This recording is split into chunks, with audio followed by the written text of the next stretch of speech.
പൂതി ഒരു പൂതി ഇനി ഇങ്ങനെ ഇവിടെ ഇങ്ങനെ ഇരുന്നാ പറ്റുമോ? ഒന്ന് എന്ത് വേണം, ഒന്ന് ഒറ്റക്ക് പോയിട്ട് ഇബാദത്തെടുക്കണം. അത് ഈ നുബൂവത്തിന്റെ ഇതൊക്കെ നുബൂവത്തിന് പാകപ്പെടുത്തുകയാണ് നബി സല്ലല്ലാഹു അലൈഹി വസല്ലമയെ. സ്വപ്നത്തിലൂടെ ആദ്യം പാകപ്പെടുത്തി, പിന്നെ ഏകാന്തതയിലൂടെ പാകപ്പെടുത്തുന്നു, പിന്നെ ജിബ്രീൽ അലൈഹിസ്സലാം വരുന്നതിന്റെ മുമ്പ് മീകായിലിന്റെ സാന്നിധ്യം കൊണ്ട് പാകപ്പെടുത്തുന്നു. തുമ്മ ഹുബ്ബിബ ഇലൈഹിൽ ഖലാഉ, പിന്നെ നബി സല്ലല്ലാഹു അലൈഹി വസല്ലമക്ക് ഖലാ ഏകാന്തവാസം റസൂലുള്ളാഹിക്ക് വല്ലാത്ത ഇഷ്ടമായി. അങ്ങനെയാണ് നബി സല്ലല്ലാഹു അലൈഹി വസല്ലമ ഗാർ ഹിറായിലേക്ക് പോകുന്നത്. ഫകാന യൽഹഖു ബിഗാർ ഹിറാ ഫയതഹന്നസു ഫീഹി. റസൂലുള്ളാഹി ഗാർ ഹിറായിൽ ഇബാദത്തിലായി മുഴുകിയിരുന്നു. അടാ യതഹന്നസ് പറഞ്ഞാല് ഇബാദത്തിലായി മുഴുകിയിരിക്കുക. ബിസിയായ ഹലോ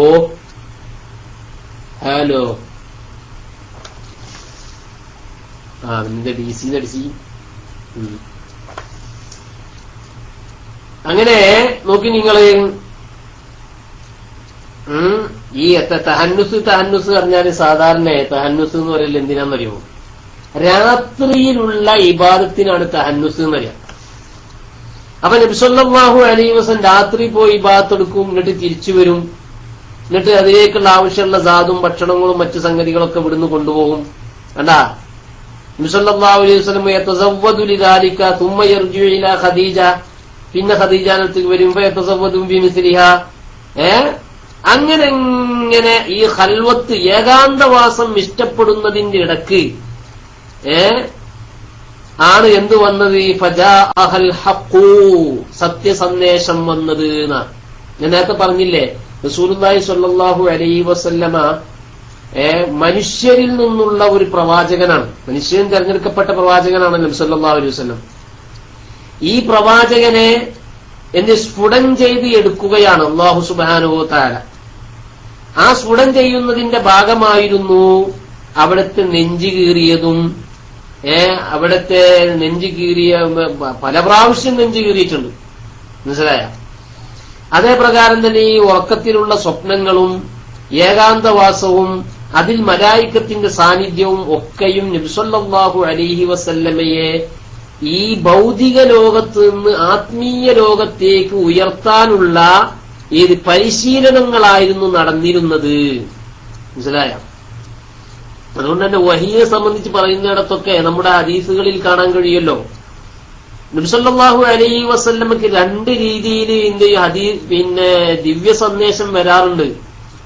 ഒന്ന്, മനുഷ്യരൂപത്തിൽ മലക്കുകൾ ജിബ്രീൽ അലൈഹിസ്സലാം ഇറങ്ങി വന്നുകൊണ്ടുള്ള സന്ദേശം. ആ സന്ദേശം നബി സല്ലല്ലാഹു അലൈഹി വസല്ലമക്ക് ഒരിക്കലും പ്രയാസമായിരുന്നില്ല. കാരണം എന്താണ്? അവിടെ മലക്ക് ഈ മനുഷ്യന്റെ പ്രകൃതിയിലേക്ക്, ത്വബഈയത്തിലേക്ക്, ഖിൽഖത്തിലേക്ക് ഇങ്ങോട്ട് വരികയാണ്. മലക്ക് മനുഷ്യ പ്രകൃതിയിലേക്ക് ഇങ്ങോട്ട് വരുന്നത് കൊണ്ട് മൂല്യം കുറവുണ്ടാ. ഇങ്ങോട്ട് വരുന്നത് കൊണ്ട് നബി സല്ലല്ലാഹു അലൈഹി വസല്ലമക്ക് അതൊരിക്കലും പ്രയാസമായിരുന്നില്ല. എന്നാൽ നബി സല്ലല്ലാഹു അലൈഹി വസല്ലമ ആത്മീയ ലോകത്തേക്ക് അങ്ങോട്ട് കയറുന്ന ഘട്ടമുണ്ട്. മലായിക്കത്തിന്റെ ലോകമാണല്ലോ സമാവിയ ലോകം, ആത്മീയ ലോകം. ആ ആത്മീയ ലോകത്തേക്ക് അങ്ങോട്ട് കയറുമ്പോൾ വളരെ വലിയ പ്രയാസമായിരുന്നു എന്നല്ല ഹദീസുകളിൽ കാണാം. നബി സല്ലല്ലാഹു അലൈഹി വസല്ലം വിയർത്തിട്ട് ഇങ്ങനെ എന്ത് ചെയ്യും, നെറ്റിത്തടത്തിൽ നിന്ന് വിയർപ്പ് തുള്ളികൾ ഇങ്ങനെ ഇറ്റി വീഴുമായിരുന്നു എന്നാണ്. അല്ലെങ്കിൽ ഏതെങ്കിലും ഒട്ടകപ്പുറത്തോ അല്ലെങ്കിൽ ഒക്കെ ഇന്ന് യാത്ര ചെയ്യുകയാണെങ്കിൽ ഒട്ടകം അടക്കം മുട്ടുകുത്തും. അത്രക്കും വലിയ പ്രയാസമായിരുന്നു. ചിലപ്പോൾ നബി സല്ലല്ലാഹു അലൈഹി വസല്ലമ തലങ്ങനെ താഴ്ത്തുമായിരുന്നു. അപ്പൊ ഇത് എന്താണ്, മനുഷ്യപ്രകൃതിയിലുള്ള നബി സല്ലല്ലാഹു അലൈഹി വസല്ലമയെ സമാവിയായ ആത്മീയ ലോകത്തേക്ക് ഉയർത്തുമ്പോഴുള്ള പ്രയാസമാണ് കാണുന്നത്. നമ്മളല്ലേ നമ്മുടെ പ്രകൃതിനെ നോക്കി ഈ ഭൗതികമായ ലോകത്തുള്ള പ്രകൃതി തന്നെ വ്യത്യസ്തമായ സ്ഥാനത്തിരിക്കുന്ന ആളുകളിലേക്ക് നാം ചെല്ലുമ്പോൾ നമ്മുടെ അവസ്ഥ, അവിടെയുള്ള അവസ്ഥ എന്താണ്? അത് തന്നെ നമുക്കൊന്ന് ഒന്ന് പഠിച്ചാൽ മതിയല്ലോ. വലിയൊരു മഹാന്റെ അടുത്തേക്ക് ചെല്ലുകയാണ്, അല്ലെങ്കിൽ ഇവിടുത്തെ ഏറ്റവും വലിയ ഐജിയുടെ മുന്നിലേക്ക് പോകുമ്പോൾ ഒരു സാധാരണക്കാരനായ ആള് ഒരു ഐജിയുടെ മുന്നിൽ ചെല്ലുമ്പോഴുള്ള അവസ്ഥ എന്തായിരിക്കും? അവിടെ ഒരിക്കലും തന്നെ ആത്മീയ ലോകത്തേക്ക് ഉയർച്ചയില്ലല്ലോ. അപ്പൊ എന്തായിരുന്നാലും നബി സല്ലല്ലാഹു അലൈഹി വസല്ലമയെ ഈ വഹി വഹിക്കാൻ വേണ്ടി അവിടുത്തെ ശരീരത്തെ, അവിടുത്തെ പ്രകൃതിയെ പാകപ്പെടുത്തലായിരുന്നു ഈ സ്വപ്നത്തിലൂടെയും അതേ പ്രകാരം തന്നെ ഏകാന്തവാസത്തിലൂടെയും അല്ലാഹു സുബ്ഹാനഹു വ തആല ലക്ഷ്യം വെച്ചത്. കണ്ട നിങ്ങള്, അങ്ങനെ ഏകാന്തവാസം നടന്നുകൊണ്ടിരിക്കുന്നതിനിടയിലാണ് ഫജാഅഹുൽ ഹഖ്, സത്യസന്ദേശം നബി സല്ലല്ലാഹു അലൈഹി വസല്ലമക്ക് വന്നത്. നോക്കി നിങ്ങള്, അതാണ് ഇവിടെ പറയാൻ പോകുന്നത്. ഇഖ്റ, നബിയെ തങ്ങൾ വായിക്കുക. ബിസ്മി റബ്ബിക്കല്ലദീ ഖലഖ്, ബിസ്മി റബ്ബിക, തങ്ങളുടെ രക്ഷിതാവിന്റെ നാമത്തെ വായിക്കുക. അല്ലദീ ഖലഖ്, എങ്ങനത്തെ രക്ഷിതാവാണ്? അവൻ സൃഷ്ടിച്ചിരിക്കുന്നു. അപ്പൊ സൃഷ്ടിക്കുന്ന രക്ഷിതാവിന്റെ നാമത്തെ തങ്ങൾ വായിക്കുക എന്ന സന്ദേശം ആദ്യമായി ഇറങ്ങിയത്. മനസ്സിലായ? അങ്ങനെ ഇറങ്ങിയപ്പോൾ നബി സല്ലല്ലാഹു അലൈഹി വസല്ലം പറഞ്ഞ്, അതാണ് പിന്നെ റസൂലുള്ളാഹി സ്വല്ലല്ലാഹു അലൈഹി വസല്ലമയുടെ തന്നെ ഹദീസിൽ കാണാൻ കഴിയും. വാറിഹിറായിൽ നബി സല്ലല്ലാഹു അലൈഹി വസല്ലം ഇങ്ങനെ ഇരിക്കുകയാണ്. ഫജാഅഹുൽ മലിക്കു, മലക്കെന്ത് ചെയ്ത്, മലക്കെന്ത് ചെയ്തു? റസൂലുള്ളാഹി സ്വല്ലല്ലാഹു അലൈഹി വസല്ലമയുടെ അടുത്ത് വന്നു. ഫഖാല നബി സല്ലല്ലാഹു അലൈഹി മലക്ക് പറഞ്ഞു, ഇഖ്റ, ഓതു പറഞ്ഞു.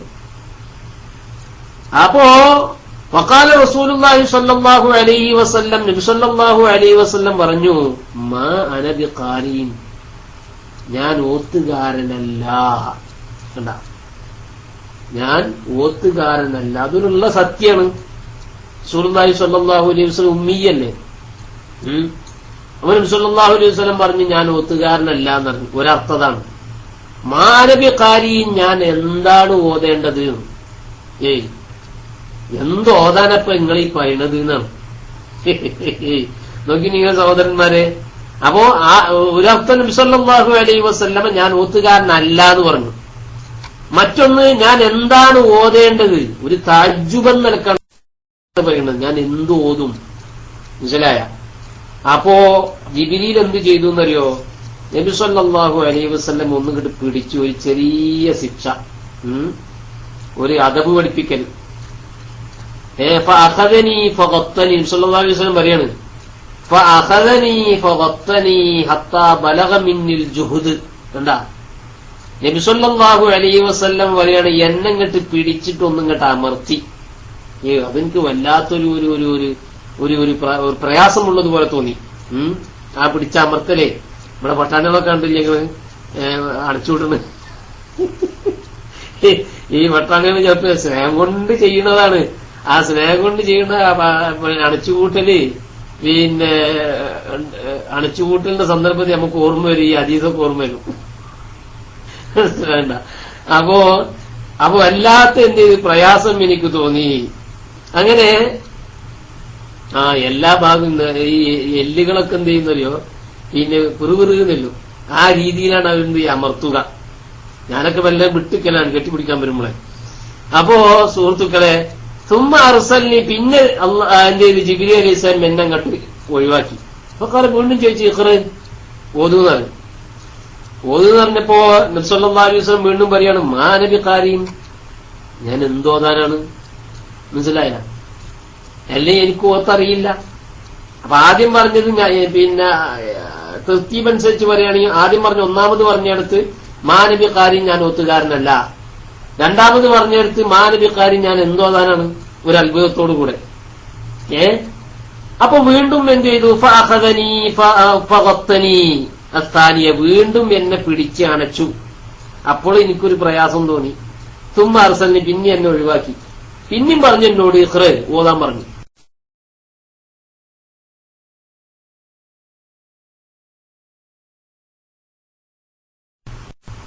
അപ്പൊ ഞാൻ എന്ത് ചെയ്യും? ആദ്യം മാ അന ബിഖാരീൻ, ഞാൻ ഓത്തുകാരനല്ല. എന്ന് പറഞ്ഞു. പിന്നെ രണ്ടാമത് പറഞ്ഞത് ഒരു അത്ഭുതത്തോടുകൂടെ പറഞ്ഞത്, ഓത്തുകാരനല്ലാത്ത ഞാൻ എന്തോതാനാണ് മാനബികാരീൻ. പിന്നെയും അടച്ചു പൂട്ടിയപ്പോൾ നബി സല്ലല്ലാഹു അലൈഹി വസല്ലം എന്താണ് ഓതേണ്ടത്, ഒരു ഇസ്തിഫാം.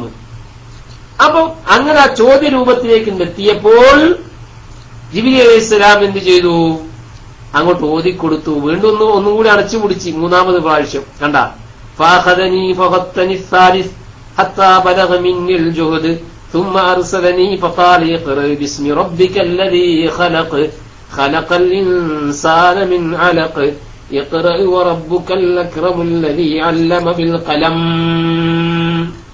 എന്താ നിങ്ങള്, അതാണ് ഈ സൂറത്തിന്റെ തുടക്കത്തിന് കാരണം. എന്താ, അപ്പൊ ഇഖ്റ ബിസ്മി റബ്ബിക്കല്ലദീ ഖലഖ്, അവിടെ ഇഖ്റ ബിസ്മി എന്നുള്ളിടത്തുള്ള ബാ സായിദാണ് നാം. അതായത് അള്ളാഹുവിന്റെ നാമത്തെ പാരായണം ചെയ്യുക. അല്ലദീ ഖലഖ്, അവൻ സൃഷ്ടിച്ചിരിക്കുന്നു. എന്തിനെ സൃഷ്ടിച്ചെന്ന് പ്രത്യേകം പറയേണ്ടതില്ലല്ലോ.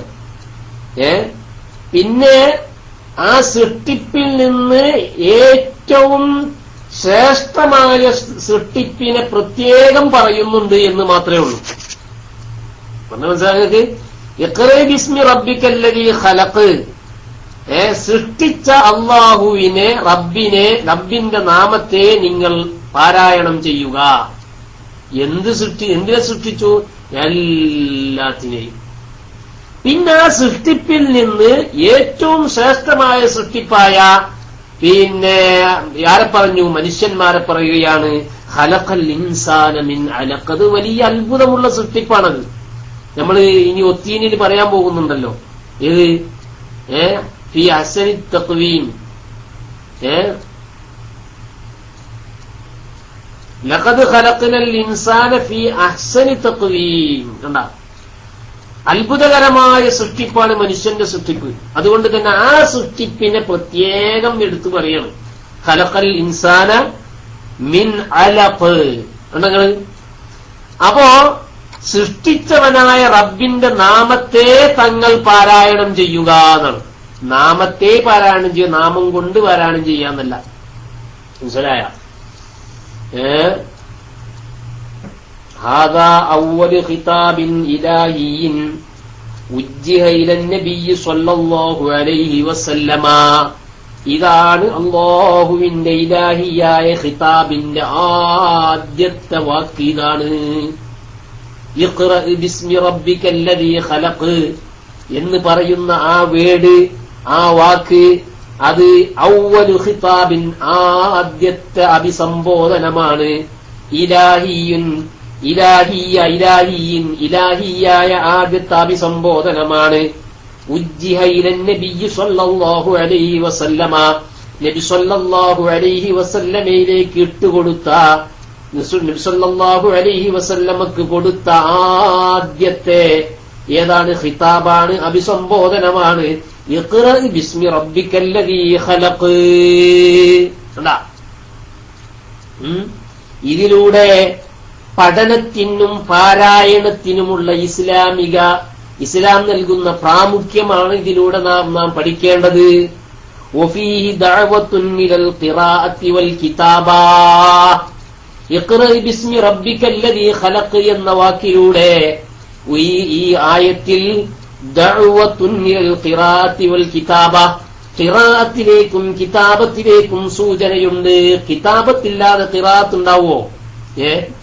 ഉണ്ടാവോ? എവിടെങ്കിലും എഴുതി വെച്ചതാവുമല്ലോ അധികം ഖിറാഅത്തായിട്ട് ഉപയോഗിക്കണത്. അപ്പൊ ഖിറാഅത്തിലേക്കും കിതാബത്തിലേക്കും സൂചനയുണ്ട്. എതില്? ഇഖ്റ ബിസ്മി റബ്ബിക്കല്ലദീ ഖലഖ് എന്ന് പറയുന്ന ആ വാക്കിൽ. ലിഅന്നഹു ശിആറു ദീനിൽ ഇസ്ലാം. കണ്ട, ഖിറാഅത്തും കിതാബത്തും അത് ഇസ്ലാം ദീനിന്റെ ശിആറാണ്, അടയാളമാണ്. അപ്പൊ ഇതിന്റെ ചുരുക്കം എന്തായി? ഇഖ്റ ബിസ്മി റബ്ബിക്കല്ലദീ ഖലഖ് എന്ന് പറഞ്ഞാൽ ഇഖ്റ യാ മുഹമ്മദ് അൽ ഖുർആന മുബ്തദിഅൻ വമുസ്തഈനൻ ബിസ്മി റബ്ബിക്കൽ ജലീൽ. ഓ മുഹമ്മദ് നബിയേ, തങ്ങൾ എന്ത് ചെയ്യുക? ഖുർആൻ പാരായണം ചെയ്യുക. എങ്ങനെയാണ് ഖുർആൻ പാരായണം ചെയ്യേണ്ടത്? മുബ്തദിഅൻ വമുസ്തഈനൻ ബിസ്മി റബ്ബിക്കൽ ജലീൽ, അല്ലാഹുവിന്റെ നാമം കൊണ്ട് സഹായം തേടിയവനായിട്ടും തുടങ്ങിയവനായിട്ടും നിങ്ങൾ ഈ ഖുർആനിനെ പാരായണം ചെയ്യുക. അത് എല്ലാത്തിലേക്കും സൂചനയാണ്. ഇഖ്റ എന്ന കൽപ്പനക്രിയയിലൂടെ മഹാന്മാരായ പണ്ഡിതന്മാർ നമ്മളെ പഠിപ്പിക്കുന്നത് ഈ ആയത്ത് ബിസ്മി ഓതൽ നിർബന്ധമാണ് എന്നതിന് തെളിവാണ്. നിർബന്ധമുള്ളയിടത്ത് നിർബന്ധം, സുന്നത്തുള്ളയിടത്ത് സുന്നത്ത്. ഒരു സൂറത്ത് ശാഫി മദ്ഹബ് പ്രകാരം തന്നെ ഒരു സൂറത്ത് അത് പൂർണ്ണമായി ഓതിയവനാവണമെങ്കിൽ അതിന്റെ തുടക്കത്തിലുള്ള ബിസ്മിയും കൂടി ഓതിയിരിക്കണം. മനസ്സിലായ? ഫാത്തിഹയിലെ ബിസ്മി ഫാത്തിഹയുടെ ഭാഗം തന്നെയാണ്. അതുകൊണ്ട് തന്നെ നിസ്കാരത്തിൽ ഫാത്തിഹ ഒരാൾ ഓതിയില്ലെങ്കിൽ, ഫാത്തിഹയിലെ ബിസ്മി ഒരാൾ ഓതിയില്ലെങ്കിൽ അവന്റെ നിസ്കാരം സ്വഹീഹല്ല.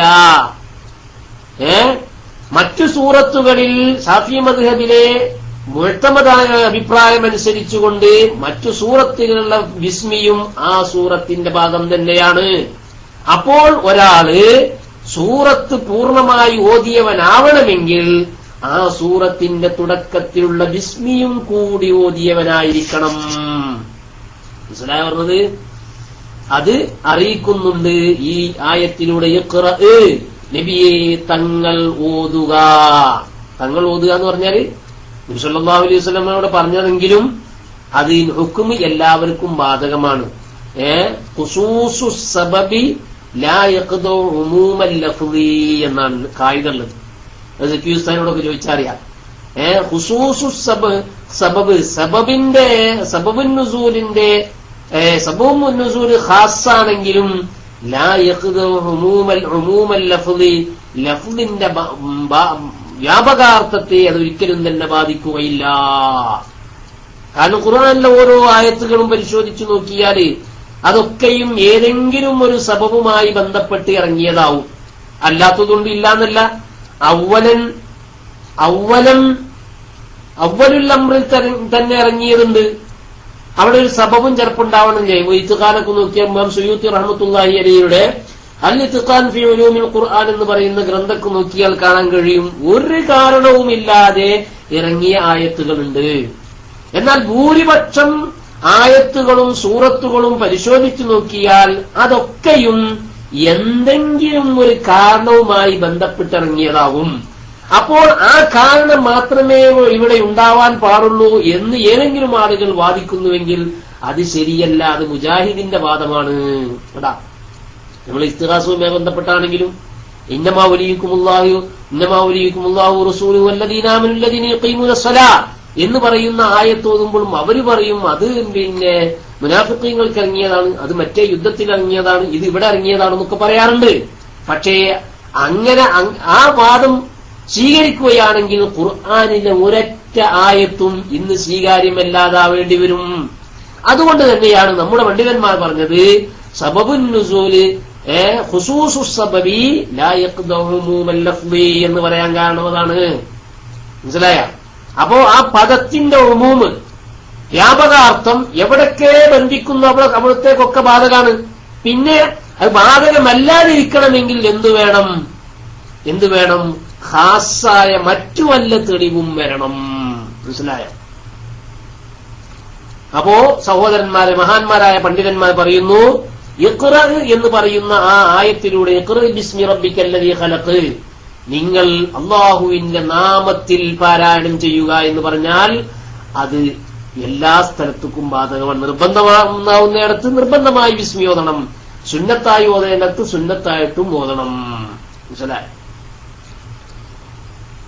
അപ്പൊ ഇഖ്റ ബിസ്മി റബ്ബിക്കല്ലദീ ഖലഖ് ഖലഖൽ ഇൻസാന മിൻ അലഖ് അല്ലദീ ഖലഖ ജമീഅൽ മഖ്ലൂഖാത്തി. കണ്ട, ഖലഖൽ ഇൻസാന, മനുഷ്യരെ സൃഷ്ടിച്ചിരിക്കുന്നു. അതൊരു തഫ്സീറാണത്. ഏതിന്റെ? ഇഖ്റ ബിസ്മി റബ്ബിക്കല്ലദീ ഖലഖ് എന്നതിന്റെ ഒരു തഫ്സീർ, ഒരു വിശദീകരണമാണ്. ഖുർആൻ കൊണ്ട് തന്നെയുള്ള വിശദീകരിക്കുക. അതില്ലാതാവുമ്പോഴാണ് നമ്മൾ ഹദീസ് കൊണ്ട് വിശദീകരിക്കുന്നത്. മനസ്സിലായ? അപ്പോ ഖലഖൽ ഇൻസാന മിൻ അലഖ്, എന്നാണ് ഖലഖൽ ഇൻസാന, മനുഷ്യ സമൂഹത്തെ സൃഷ്ടിച്ചിരിക്കുന്നു, മിൻ അലഖ്, അലഖിൽ നിന്ന്. അലഖ് എന്ന് പറഞ്ഞ എന്താ സാധനം? അത് ഇൻഷാ അല്ലാഹ് അവിടേക്ക് വരാം. അല്ലദീ ഖലഖ ജമീഅൽ മഖ്ലൂഖാതി. അപ്പൊ ഇഖ്റ ബിസ്മി റബ്ബിക്കല്ലദീ ഖലഖ് എന്ന് പറഞ്ഞാൽ എല്ലാ സൃഷ്ടികളെയും, അതായത് അല്ലദീ ഖലഖ ജമീഅൽ മഖ്ലൂഖാതി വഔജദ ജമീഅൽ അവാലിമി. കണ്ടാ, ഈ ആലമുകളൊക്കെയും സൃഷ്ടിച്ചത് അല്ലാഹു തന്നെയാണ്. എന്നിട്ട് പിന്നെന്ത് ചെയ്തു? മനുഷ്യന്മാരുടെ പ്രത്യേകത, അവർക്ക് പ്രത്യേകമായ ചില സ്ഥാനങ്ങളുണ്ട് എന്നറിയിക്കാൻ വേണ്ടി ثم فسر الخلق تفخيما لشأن الإنسان, മനുഷ്യ സമൂഹത്തിന്റെ മഹത്വത്തെ ഒന്നും കൂടി വ്യക്തമാക്കാൻ വേണ്ടി ഖലഖൽ ഇൻസാന മിൻ അലഖ്. കണ്ടങ്ങള്, ഖലഖൽ ഇൻസാന, മനുഷ്യ സമൂഹത്തെ സൃഷ്ടിച്ചു. ഐ ഖലഖ ഹാദൽ ഇൻസാനൽ ബദീഅ അശ്ശക്ൽ. കണ്ടാ, ഈ അത്ഭുതകരമായ ഈ രൂപം മുള്ള മനുഷ്യനെ അള്ളാഹു സൃഷ്ടിച്ചിരിക്കുന്നു. എങ്ങനത്തെ മനുഷ്യരാണ്? അല്ലദീ ഹുവ അശ്റഫുൽ മഖ്ലൂഖാതി, സൃഷ്ടികളിൽ വെച്ച് ഏറ്റവും ശ്രേഷ്ഠമായ സൃഷ്ടിയാണ് മനുഷ്യൻ. ആ മനുഷ്യനെ സൃഷ്ടിച്ചിരിക്കുന്നു എവിടുന്ന്? മിൻ അലഖ്, അലഖിൽ നിന്ന്. കണ്ടാ, അലഖ് എന്ന് പറഞ്ഞെന്താ? അത് പല അർത്ഥങ്ങളും അതിന് പറയുന്നുണ്ട്. മാംസപിണ്ഡം എന്നാണ് ഒരർത്ഥം, മനസ്സിലായ? അലക്ക് എന്ന് പറഞ്ഞ അലക്കത്തിന്റെ ജംആണ് അലക്ക് എന്ന് പറഞ്ഞത്.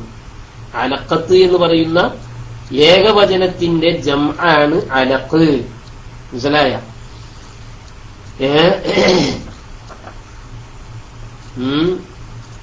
അതായത് അല്ലത്തി യതകവ്വനു മിന്ന, അല്ലത്തി യതകവ്വൻ. അലക്ക് എന്ന് പറഞ്ഞാൽ എന്താണ്? അലക്കത്ത് എന്ന് പറഞ്ഞാൽ എന്താണ്? വഹിയൽ ഖിത്അത്തുല്ലതി യതകവ്വനു മിൻഹാ ബഅദൻ നുത്ഫാന. മനസ്സിലായ? ഈ അലക്കത്ത് എന്ന് പറഞ്ഞ സാധനം, അത് വഹിയൽ ഖിത്അത്തു, അതൊരു കഷ്ണമാണ്. അല്ലതി യതകവ്വനു മിൻഹാ ബഅദൻ നുത്ഫ, ഇന്ദ്രിയത്തിന്റെ തുള്ളി, അതിന്റെ രക്തപിണ്ഡമാവുന്നതിന് ശേഷം ഉണ്ടാകുന്ന ഒരു പിണ്ഡം, ഒരു കഷ്ണം. ഇന്ദ്രിയത്തിന് ശേഷം അത് പരിവർത്തനം വന്നിട്ടുണ്ടാകുന്ന ഒരു രക്തപിണ്ഡത്തിനാണ് എന്ത് പറയുക? പിന്നെ അലക്കത്ത് എന്ന് പറയുന്നത്. ഈ അലക്ക എന്ന് പറയാൻ തന്നെ കാരണം എന്താണ്? അതിങ്ങനെ ഒട്ടിപ്പിടിക്കുന്ന സാധനമാണ്. അതിന് തൊട്ട് കഴിഞ്ഞപ്പോ പിന്നെ പ്രത്യേകം ഒന്നും പറയേണ്ട ആവശ്യമില്ലല്ലോ ഇപ്പൊ നമുക്ക്. ഇന്ദ്രിയത്തുള്ളികൾ തന്നെ ഒട്ടിപ്പിടിക്കുന്നതാണല്ലോ, പിന്നെ മറ്റത് പറയേണ്ടതുണ്ടോ? മറ്റതിപ്പോ നമുക്ക് അറിയില്ല. പിന്നെ സ്ത്രീയുടെ ഗർഭാശയത്തിലേക്ക് പോയതിന് ശേഷമാണ് അലക്കാവുന്നത്. അപ്പൊ പിന്നെ അത് ഒട്ടുന്നുണ്ടോ ഇല്ല എന്നുള്ളതൊക്കെ പിന്നെ ആർക്കേ അറിയുള്ളൂ? ഗവേഷകന്മാർക്കും ഡോക്ടർമാർക്കും ചിന്തകന്മാർക്കൊക്കെ അത് മനസ്സിലാക്കാൻ കഴിയും. സാധാരണക്കാരായ ആളുകൾക്ക് അത് ചിലപ്പോൾ അറിയണമെന്നില്ല. എന്നാൽ സാധാരണക്കാരനായ ആളുകൾക്ക് അതിന്റെ മുമ്പുള്ള അവസ്ഥയിൽ, അതായത് ഇന്ദ്രിയത്തുള്ളിയായിരുന്ന സമയത്തും ഇത് ഒട്ടിപ്പിടിക്കുന്നതന്നെയാണല്ലോ. ഈ അലക്കത്ത് എന്ന് പറഞ്ഞാൽ ഹിയൽ ഖിത്അത്തുല്ലതി യതകവ്വനു മിൻഹാ ബഅദൻ നുത്ഫ എന്ന് പറഞ്ഞത് കണ്ട നിങ്ങൾ. ഈ ഒരൊറ്റ ആയത്ത് തന്നെ ചിന്തകന്മാർക്ക് ഇസ്ലാമിലേക്ക് കടന്നു വരാനുള്ള നല്ല മാർഗമാണ്. എന്താ കാരണം?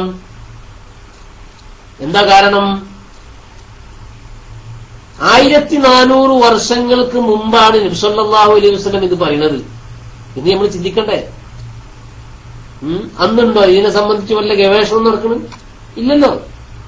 അപ്പൊ ഇത് കലാം, അള്ളാഹുവിന്റെ കലാമാണ്, സമാവിയായ കലാമാണ്, ദൈവിക ഗ്രന്ഥമാണ് എന്നതിലേക്ക് ഈ ആയത്തിന്റെ ഒരു കഷ്ണം തന്നെ ധാരാളം തെളിവാണ്. അപ്പൊ സഹോദരന്മാരെ, ഖലഖൽ ഇൻസാന മിൻ അലഖ്, അതായത് ഖലഖ ഹാദൽ ഇൻസാൻ ബദീഅ അശ്ശക്ലി അല്ലദീ ഹുവ അശ്റഫുൽ മഖ്ലൂഖാതി, സൃഷ്ടികളിൽ നിന്ന് ഏറ്റവും ശ്രേഷ്ഠമായ ഈ രൂപം സൃഷ്ടിച്ചത് എവിടെന്നാണ്? മിനൽ അലഖ, അലഖയിൽ നിന്നാണ്. അതിന് വേറൊരു അർത്ഥം പറയുന്നുട്ടാ. എന്താ? ആ അർത്ഥം വഹിയ ദൂതത്തു സഗീറത്തു എന്നാണ്. ഇന്നത്തെ ആധുനിക ലോകത്ത് ആ അർത്ഥാണ് കൂടുതൽ എന്തുള്ളത് യോജിക്കുന്നത്. കാരണം ഈ ഇന്ദ്രിയത്തിൽ എന്തുണ്ട്, ചെറിയ ചെറിയ കൃമികളുണ്ട്, മനസ്സിലായ, ചെറിയ ചെറിയ അതിങ്ങനെ പാഞ്ഞുകൊണ്ടേയിരിക്കുകയാണ്. അതുകൊണ്ടാണ് ഈ മനുഷ്യരുടെ ബീജവും പുരുഷന്റെ ബീജവും സ്ത്രീയുടെ അണ്ടവും തമ്മിൽ പെട്ടെന്ന് തന്നെ എന്ത് ചെയ്യും, ആണ് ഒട്ടിച്ചേരും. കാണേണ്ട താമസം ഉണ്ടാവണം. സ്ത്രീയുടെ പുരുഷൻ കാണുമ്പോൾ തന്നെ സ്ത്രീനെ കണ്ടാൽ പുരുഷന്മാർക്ക് ഒരു ആകർഷണം ഉള്ളതുപോലെ തന്നെ പുരുഷന്റെ ഇന്ദ്രിയത്തിൽ അടങ്ങിയ ഈ ബീജമുണ്ടല്ലോ, ഈ ബീജത്തിൽ അടങ്ങിയ ഈ ദൂത്, ഈ കൃമി, അല്ലെങ്കിൽ എന്താ പറയാ, അത് സ്ത്രീയുടെ അണ്ടത്തിൽ അടങ്ങിയ ഏതുമായിട്ടാണ്ട് കണ്ട് പെട്ടെന്ന് കണ്ട് ഒട്ടിച്ചേരുന്ന. അതുകൊണ്ട് അതിന് അലക്ക് എന്ന് പേര് വെച്ചത്. മനസ്സിലാണ്ട?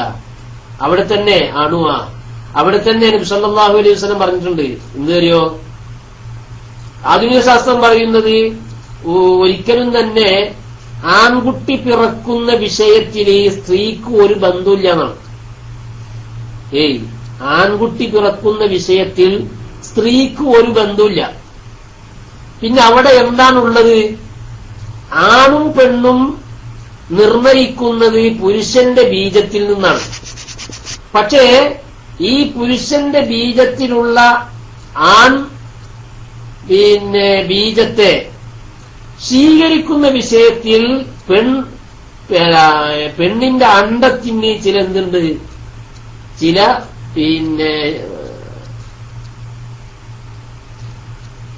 എന്തുണ്ട്, ബന്ധങ്ങളുണ്ട്. അതായത് ഈ പുരുഷന്റെ ബീജത്തിലുള്ള ഈ അണുവിനെ സ്ത്രീയുടെ ഗർഭാശയത്തിലേക്ക് പോകുമ്പോൾ പെട്ടെന്ന് തന്നെ ഏതിനെയാണോ സ്വീകരിക്കുന്നത്, പുരുഷ ബീജത്തെയാണോ അല്ലെ സ്ത്രീ ബീജത്തെയാണോ സ്വീകരിക്കുന്നെങ്കിൽ അതിനനുസരിച്ചായിരിക്കും എന്ത് ചെയ്യുക, ആണും പെണ്ണും നിർണയിക്കപ്പെടുന്നത്. നമ്മളെ നാട്ടിലൊക്കെ ഉണ്ട്, നമ്മളെ പത്രങ്ങളിലൊക്കെ കാണാലോ. എന്തറിയോ, എല്ലാ കുട്ടികളും പെൺകുട്ടികളാവുമ്പോ എന്ത് ചെയ്യും, ഈ ഭർത്താക്കന്മാർക്ക് ഭയങ്കര പ്രശ്നമാണ്. പിന്നെ ഓളെ കണ്ടുകൂടാ. അത് ശരിക്ക് മനസ്സിലാവാത്തോണ്ടാണ്. അവളെ സംബന്ധിച്ചിടത്തോളം ഇതിൽ യാതൊരു ബന്ധമില്ല. ആൺകുട്ടി ജനിക്കാത്തതിന്റെ പേര് പീഡിപ്പിക്കുക, അങ്ങനെയുള്ള ന്യൂസുകൾ നമ്മൾ മൊത്തത്തിൽ കാണുന്നില്ലേ. നബി സല്ലല്ലാഹു അലൈഹി വസല്ലമയുടെ ഒരു ഹദീസിൽ കാണാൻ കഴിയും, ആണ് പെണ്ണിന് മറികടക്കുക എന്ന. ആണുണ്ടാകുമ്പോ ആൺകുട്ടി ജനിക്കുന്നത് എങ്ങനെയാണ്, ആൺകുട്ടി ജനിക്കുന്നത് പിന്നെ ആൺബീജം പെൺബീജത്തെ മറികടക്കുമ്പോഴാണ് ആൺകുട്ടി ജനിക്കുന്നത്. ചിലപ്പോൾ എന്തുണ്ടാവും, പെൺബീജം ആൺബീജത്തെ മറികടക്കും. അപ്പോൾ എന്താവും, ആൺകുട്ടിയും ജനിക്കും. കണ്ട നിങ്ങൾ നോക്കൂ സഹോദരന്മാരെ, എന്താവട്ടെ. അപ്പൊ ഈ അലക്ക് എന്ന് പറഞ്ഞാൽ വഹിയ അദ്ദൂദത്തു സഗീറ, ചെറിയ കൃമികളാണ്, അണുക്കളാണത്. ഈ ആധുനിക പണ്ഡിതന്മാര് അല്ലെങ്കിൽ ആധുനിക വൈദ്യശാസ്ത്രത്തിന്റെ ആളുകള് അവര് പറയുന്നുണ്ട്, ഈ മനിയില് ഇന്ദ്രിയത്തിൽ ധാരാളം അണുക്കളുണ്ട് എന്നാണ്. മനസ്സിലായ? നോക്കി നിങ്ങൾ, വഖദ് അസ്ബത്ത തിബ്ബുൽ ഹദീസ്, ആധുനിക വിശ്വഗ്വരന്മാർ സ്ഥിരപ്പെടുത്തുന്നുണ്ട്, അന്നൽ മനിയല്ലദീ ഖുലിഖ മിൻഹുൽ ഇൻസാനു, മനുഷ്യന്മാരെ സൃഷ്ടിക്കപ്പെട്ട മനുഷ്യന്മാര് സൃഷ്ടിക്കപ്പെടുന്ന ഇതുണ്ടല്ലോ, മനിയുണ്ടല്ലോ, ആ മനി മുഹ്തവിൻ അലാ ഹവാനാത്തിൻ വദീദാനിൻ സഗീറത്തിൻ ലാ തുറൽ ഐൻ. നോക്കി നിങ്ങൾ, നോക്കൂ സഹോദരന്മാരെ, മുഹ്തവിൻ അലാ ഹവാനാത്തിൻ വദീദാനിൻ സഗീറത്തിൻ ലാ തുറാബിൽ ഐൻ, കണ്ണുകൊണ്ട് കാണാത്ത ചെറിയ ചെറിയ കൃമികൾ, അണുക്കൾ ഈ ഇന്ദ്രിയത്തിൽ അടങ്ങിയിരിക്കുന്നു എന്നാണ്. അതെങ്ങനെ കാണല്? അത് കാണുന്നത് വലിയ ഏതെങ്കിലും മൈക്രോസ്കോപ്പ് ഉണ്ടല്ലോ, അത് വെച്ച് നോക്കിയിട്ടേ കാണാൻ കഴിയുകയുള്ളൂ. വൈന്നമാ തുറാ ബിൽ മൈക്രോസ്കോപ്പ്. മുജഹദ് ദഖീഖ് എന്നാണ് അതിന് അറബിയിൽ പറയാ. ചെറിയതിനെ വലുതാക്കി കാണിക്കുക. മുജഹിർ ദഖീഖ്, ചെറുതിനെ വലുതാക്കി കാണിക്കുന്നത്. മനസ്സിലായ? അറബിയിൽ അങ്ങനെ പറയാം, മുജഹിർ ദഖീഖ്, മൈക്രോസ്കോപ്പ്. ആ മൈക്രോസ്കോപ്പ് കൊണ്ട് കാണപ്പെടുന്നതും എന്നാൽ നമ്മുടെ സാധാരണയുള്ള കണ്ണുകൊണ്ട് കാണാത്തതുമായ ചെറിയ ചെറിയ അണുക്കൾ, കൃമികൾ, ജീവനുള്ള കൃമികൾ ധാരാളം അടങ്ങിയിട്ടുണ്ട് ഏതില്? ഈ ഇന്ദ്രിയത്തിൽ നിന്നാണ്. അപ്പൊ ഇതിന് നമുക്കൊരു കാര്യം മനസ്സിലാവേണ്ടത് എന്ത് അറിയോ? ജീവൻ എന്ന് പറയുന്ന സാധനം അതൊരിക്കലും തന്നെ 4 മാസം കഴിഞ്ഞതിന് ശേഷം ഉണ്ടാകുന്നതല്ല. 4 മാസേ, അതായത് സ്ത്രീയുടെ ഗർഭാശയത്തിൽ ഒരു കുഞ്ഞ് അത് രക്തപിണ്ഡമായി, മാംസപിണ്ഡമായി, ഭ്രൂണമായി മാറിയിട്ട് 4 മാസം കഴിഞ്ഞതിന് ശേഷമല്ല അതിന് ജീവൻ വരുന്നത്, ഹയാത്ത് വരുന്നത്. ഹയാത്ത് അതിന്റെ എത്രയോ മുമ്പുണ്ട്. മനസ്സിലായിട്ടുണ്ടെങ്കിൽ അത് ഈ ഇന്ദ്രിയത്തിൽ തന്നെ ആ അണുക്കൾക്ക് ഹയാത്തില്ലേ? ആ അണുക്കളാണ് പിന്നീട് എന്ത് ചെയ്യുന്നത്? ഇങ്ങനെ വളരുന്നത് തന്നെ തെളിവല്ല ഇതിന് ഹയാത്തുണ്ടെന്നുള്ളത്. അപ്പൊ പിന്നെ ഹദീസിൽ വന്ന 4 മാസമാകുമ്പോൾ റൂഹ് ഊതെന്ന് പറയുന്നതും ഹയാത്തും തമ്മിൽ രണ്ടാണ്. റൂഹ് വേറെ, ഹയാത്ത് വേറെ. ഇമാം റാസി റഹ്മത്തുള്ളാഹി അലൈഹി ആ വിഷയം പറയുന്നുണ്ട്. യസ്അലൂനക അനി റൂഹി ഖുലി റൂഹു മിൻ അംരി റബ്ബി എന്ന ആയത്ത് വിശദീകരിച്ചുകൊണ്ട് ഇമാം റാസി റഹ്മത്തുള്ളാഹി അലൈഹി പറയുന്നുണ്ട്, എന്ത്? റൂഹ് വേറെയാണ്, ഹയാത്ത് ജീവൻ വേറെയാണ്. ഇത് രണ്ടാണ്. പക്ഷേ ജീവൻ നിലനിൽക്കണമെങ്കിൽ, ഈ ഭൗതിക ലോകത്ത് ജീവൻ നിലനിൽക്കണമെങ്കിൽ റൂഹിന് വളരെ വലിയ ബന്ധമുണ്ട്. മനസ്സിലായ? ആ റൂഹ് നമ്മുടെ ശരീരത്തിൽ അങ്ങോട്ട് പോയാൽ പിന്നെ കുറച്ച് സമയേ ഈ ഭൗതിക ലോകത്ത് ജീവന് നിലനിൽക്കാൻ കഴിയുള്ളൂ. റൂഹാണ്ട് പോയി കഴിഞ്ഞാൽ പിന്നെ നിലനിൽക്കാൻ കഴിയില്ല. അപ്പൊ എന്താവും? മരണം സംഭവിക്കും. അപ്പൊ ഞാൻ പറഞ്ഞു വരുന്നത്, ജീവൻ എന്ന് പറയുന്ന സാധനം അത് നമ്മുടെ പുരുഷന്റെ ഇന്ദ്രിയത്തിൽ ഉള്ള ആ ചെറിയ ചെറിയ കൃമികളിൽ വരെ ഉണ്ട്. അതാണ് പിന്നെ വളർന്ന് ബീജമായി, അണ്ടമായി, പിന്നെന്തായി, ഭ്രൂണമായി, അങ്ങനെ എന്ത് ചെയ്യണത്? വളർന്ന് വലുതായി മനുഷ്യനായി മാറുന്നത്. ഉണ്ടോ സഹോദരന്മാരെ? എന്നിട്ട് ആധുനിക ശാസ്ത്രജ്ഞന്മാർ പറയുന്നു, മനുഷ്യന്മാരുടെ ഇന്ദ്രിയത്തിൽ ധാരാളം കൃമികളും അതുപോലെ തന്നെ അണുക്കളും ഒക്കെയുണ്ട്, ചെറിയ ചെറിയത്. വഅന്നലഹ റഅസൻ വദനബൻ, കണ്ട, അതിന് തലയും വാലൊക്കെ ഉണ്ട് എന്ന് പറഞ്ഞു. അപ്പൊ തവളപ്പൊട്ടലുമായിട്ടൊരു സാധനമാണിത്. എന്താ പറഞ്ഞത്? തവളപ്പൊട്ടലുമായിട്ടൊരു സാധനമാണ്. തവളപ്പൊട്ടൽ കണ്ടില്ല നിങ്ങള്?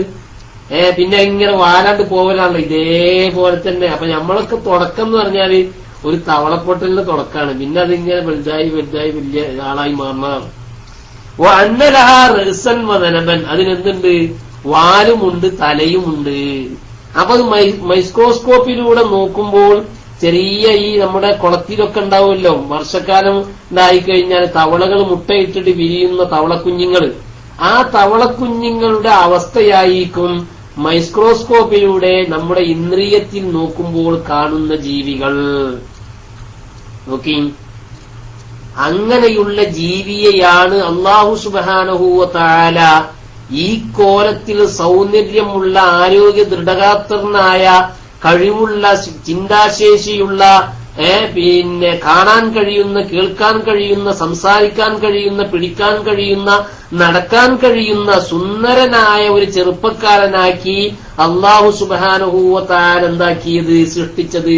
തബാറകല്ലാഹു അഹ്സനുൽ ഖാലിഖീൻ. കണ്ട, എത്ര അത്ഭുതമാണത്! അതാണ് അല്ലാഹു സുബ്ഹാനഹു വ തആല പറഞ്ഞത്, ഖലഖൽ ഇൻസാന മിൻ അലഖ്. ഈ അലഖിൽ എന്തൊക്കെ അടങ്ങിയിട്ടുണ്ടെന്ന് നിങ്ങള്? ഈ അലക്കിലെ ഈ ചെറിയ സാധനം ഉണ്ടല്ലോ, കണ്ണുകൊണ്ട് കാണാൻ കഴിയാത്ത സാധനം, ആ സാധനത്തിനുള്ളിൽ എന്തൊക്കെയുണ്ട് എന്നറിയോ? നമ്മുടെ പിതാവിന് എന്തുണ്ട്? പ്രമേയമുണ്ടെങ്കിൽ അതതിലുണ്ട്. നമ്മുടെ പിതാവിന് മുഖത്തൊരു മറുവുണ്ടെങ്കിൽ അതതിൽ അടങ്ങിയിട്ടുണ്ട്. നമ്മുടെ പിതാവിന്റെ നിറം കറുപ്പാണെങ്കിൽ അതത് അടങ്ങിയിട്ടുണ്ട്. നമ്മുടെ പിതാവിന്റെ നിറം വെളുപ്പാണെങ്കിൽ അതതിലുണ്ട്.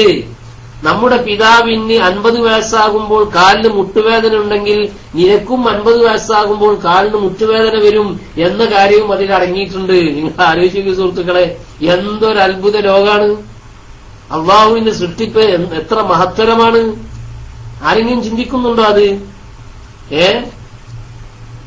ആരെങ്കിലും ചിന്തിക്കുന്നുണ്ടോ? നമുക്ക് നമ്മുടെ പിതാവിന് കാൽമുട്ടുവേദന ഉണ്ടെങ്കിൽ അതേ കാലിന് തന്നെ നമുക്കും അവിടെ വേദന ഉണ്ടാവും. നമ്മുടെ പിതാവിന് പ്രമേയമുണ്ട്. ഇപ്പൊ ഇവിടെ ആധുനിക ശാസ്ത്രം പറയുന്നില്ലേ, പിതാവിനും മാതാവിനും പ്രമേയമുണ്ടെങ്കിൽ 100% മക്കൾക്കും പ്രമേയമുണ്ടാകുന്നതാണ്. അതൊക്കെ എവിടെ അടങ്ങിയിട്ടുള്ളത്? ഈ കണ്ണുകൊണ്ട് കാണാത്ത ഈ ഏതിനാണ്? ഇന്ദ്രിയത്തുള്ളിയിലാണ്. അല്ലെങ്കിൽ ആ ഇന്ദ്രിയത്തുള്ളിയിൽ അടങ്ങിയ ആ ഏത് ചെറിയ അണുക്കളിലാണ്. ഉണ്ട് നിങ്ങൾ? അതാണ് അല്ലാഹു സുബ്ഹാനഹു വ തആല വളർത്തിക്കൊണ്ടുവരുന്നത്. അതിൽ നിന്ന് വളർന്ന് വളർന്ന് വളർന്ന് സുന്ദരനായൊരു ചെറുപ്പക്കാരനായി മാറുന്നു. ശ്വാസം മുട്ടൽ പിതാവിനുണ്ട്, അതുണ്ടാവും. നല്ല സ്വഭാവം പിതാവിനുണ്ട്, അതുണ്ടാകും. ഇതിലൊക്കെ നമ്മുടെ പിതാക്കൾക്ക് നമ്മളിലുള്ള സ്വഭാവത്തിനും പെരുമാറ്റത്തിനും എല്ലാം എന്തുണ്ട്? പിതാവിനും മാതാവിനും വലിയ ബന്ധമുണ്ട്. എത്ര വലിയ ആലിമീങ്ങളായാലും ചിലപ്പോ പിതാവിന്റെ സ്വഭാവം മോശമാണെങ്കിൽ ആ ആലിമീങ്ങളിലും ആ സ്വഭാവം പ്രകടമാവും. മനസ്സിലാണ്ട? ഒതബുള്ള ആളാണ്, വലിയ ദേഷ്യമുള്ള ആള് ചിലപ്പോ ഉണ്ടാവും. ചില ആൾക്കാർ അങ്ങനെ ഉണ്ടാവും. ദേഷ്യമൊന്നും വരാൻ പാടില്ല എന്നൊക്കെ പറയും. ദേഷ്യമൊന്നും വരാൻ പാടില്ല എന്നൊക്കെ പറയും. അങ്ങനെ പഠിച്ചിട്ടുണ്ടാവും. എന്നാലും ശരി, എന്ത് അത് എന്ത് ചെയ്യും? അറിയാതെ വന്നുകൊണ്ടിരിക്കും ദേഷ്യം. കാരണം അത് അവന്റെ നുത്തുഫത്തിൽ തന്നെ അതുള്ളതാണ്. ഇനി ശഹ്വത്തിന്റെ കാര്യം എടുത്ത് പരിശോധിച്ച് നോക്കിയാൽ അങ്ങനെ തന്നെയാണ്. ശഹ്വത്ത് നല്ല ശഹ്വത്തുള്ള ആളാണോ, ആ നല്ല ശഹ്വത്തുള്ള ആളുടെ മക്കൾക്കും ആ ശഹ്വത്തുണ്ടാകും. അവനോ കോയിന്റെ കാര്യവും. അപ്പോ അത് കിട്ടുന്ന സന്ദർഭത്തിലൊക്കെയും അത് പ്രയോഗിക്കാനുള്ള ശ്രമങ്ങൾ അവൻ നടത്തിക്കൊണ്ടിരിക്കും. കണ്ട, ഇനി നമ്മൾ ഒരാളെങ്ങനെ നിരീക്ഷിച്ചു നോക്കിയും വാപ്പയെയും പിതാവിനെയും നിരീക്ഷിച്ചു നോക്കിയാൽ ആ പിതാവിന്റെയും മകന്റെയും നടത്തം, പെരുമാറ്റം, ചിരി, പിന്നെ കൈ വീശുന്നത്, തല ചരിക്കുന്നത്, സംസാരത്തിന്റെ ശൈലികൾ, ഇതൊക്കെയും ഏകദേശം ഒരേ രൂപം തന്നെ ആയിരിക്കും. തബാറക്കല്ലാഹു അഹ്സനുൽ ഖാലിഖീൻ. വല്ലാത്ത അത്ഭുതമല്ല.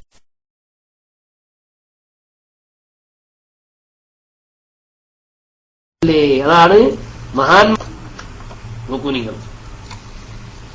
അപ്പോ അല്ലാഹു സുബ്ഹാനഹു വ തആല പറയുന്നു, ഖലഖൽ ഇൻസാന മിൻ അലഖ്. അലഖിൽ നിന്ന് മനുഷ്യനെ സൃഷ്ടിച്ചിരിക്കുന്നു. അലഖ് എന്ന് പറഞ്ഞാൽ ഒട്ടിപ്പിടിക്കുന്നത് എന്നാണ്. മനസ്സിലായ? ആ ഒട്ടിപ്പിടിക്കുന്ന പല രീതിയിലാ. ഒന്ന്, നമ്മുടെ ഇന്ദ്രിയത്തിലുള്ള ഈ ബീജമുണ്ടല്ലോ, ഈ ബീജം അണ്ഡത്തെ ഒട്ടിപ്പിടിക്കുന്നു.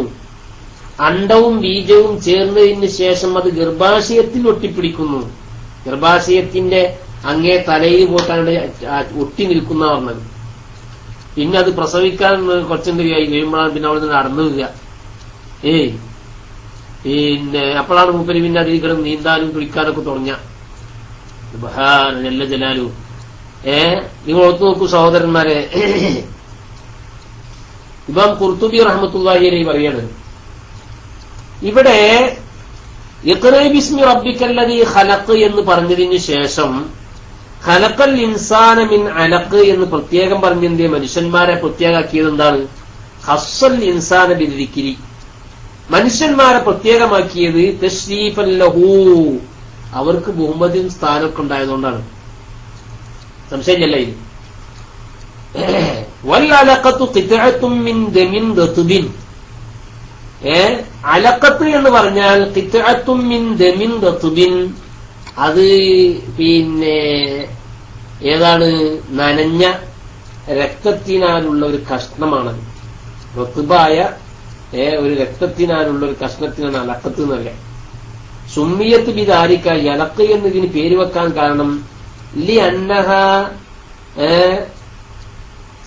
ഈ പിന്നെ ഈ ഖിത്അത്ത്, ഈ കഷ്ണം തഅല്ലഖ ബിറുതൂബത്തിഹ ബിമാ തമുറു അലൈഹ, അതിനുണ്ടാവും ഒരു ചെറിയ ഒരു എന്തുണ്ടാവും? നനവുണ്ടാവും, റുതൂബത്തുണ്ടാവും. ആ റുതൂബത്ത് കാരണം അതിന്റെ അടുത്തുകൂടെ ഇങ്ങനെ ആരെങ്കിലും ആണ് പോയി കഴിഞ്ഞാൽ, അതിന്റെ അടുത്തുകൂടെ എന്തെങ്കിലും ഒന്ന് പോയി കഴിഞ്ഞാൽ ഉടനെ ഒട്ടിപ്പിടിക്കും. അങ്ങനെ ഒട്ടിപ്പിടിക്കുന്നത് കൊണ്ടാണ് ഇതിന് അലക്കത്ത് എന്ന് പേര് വെച്ചത്.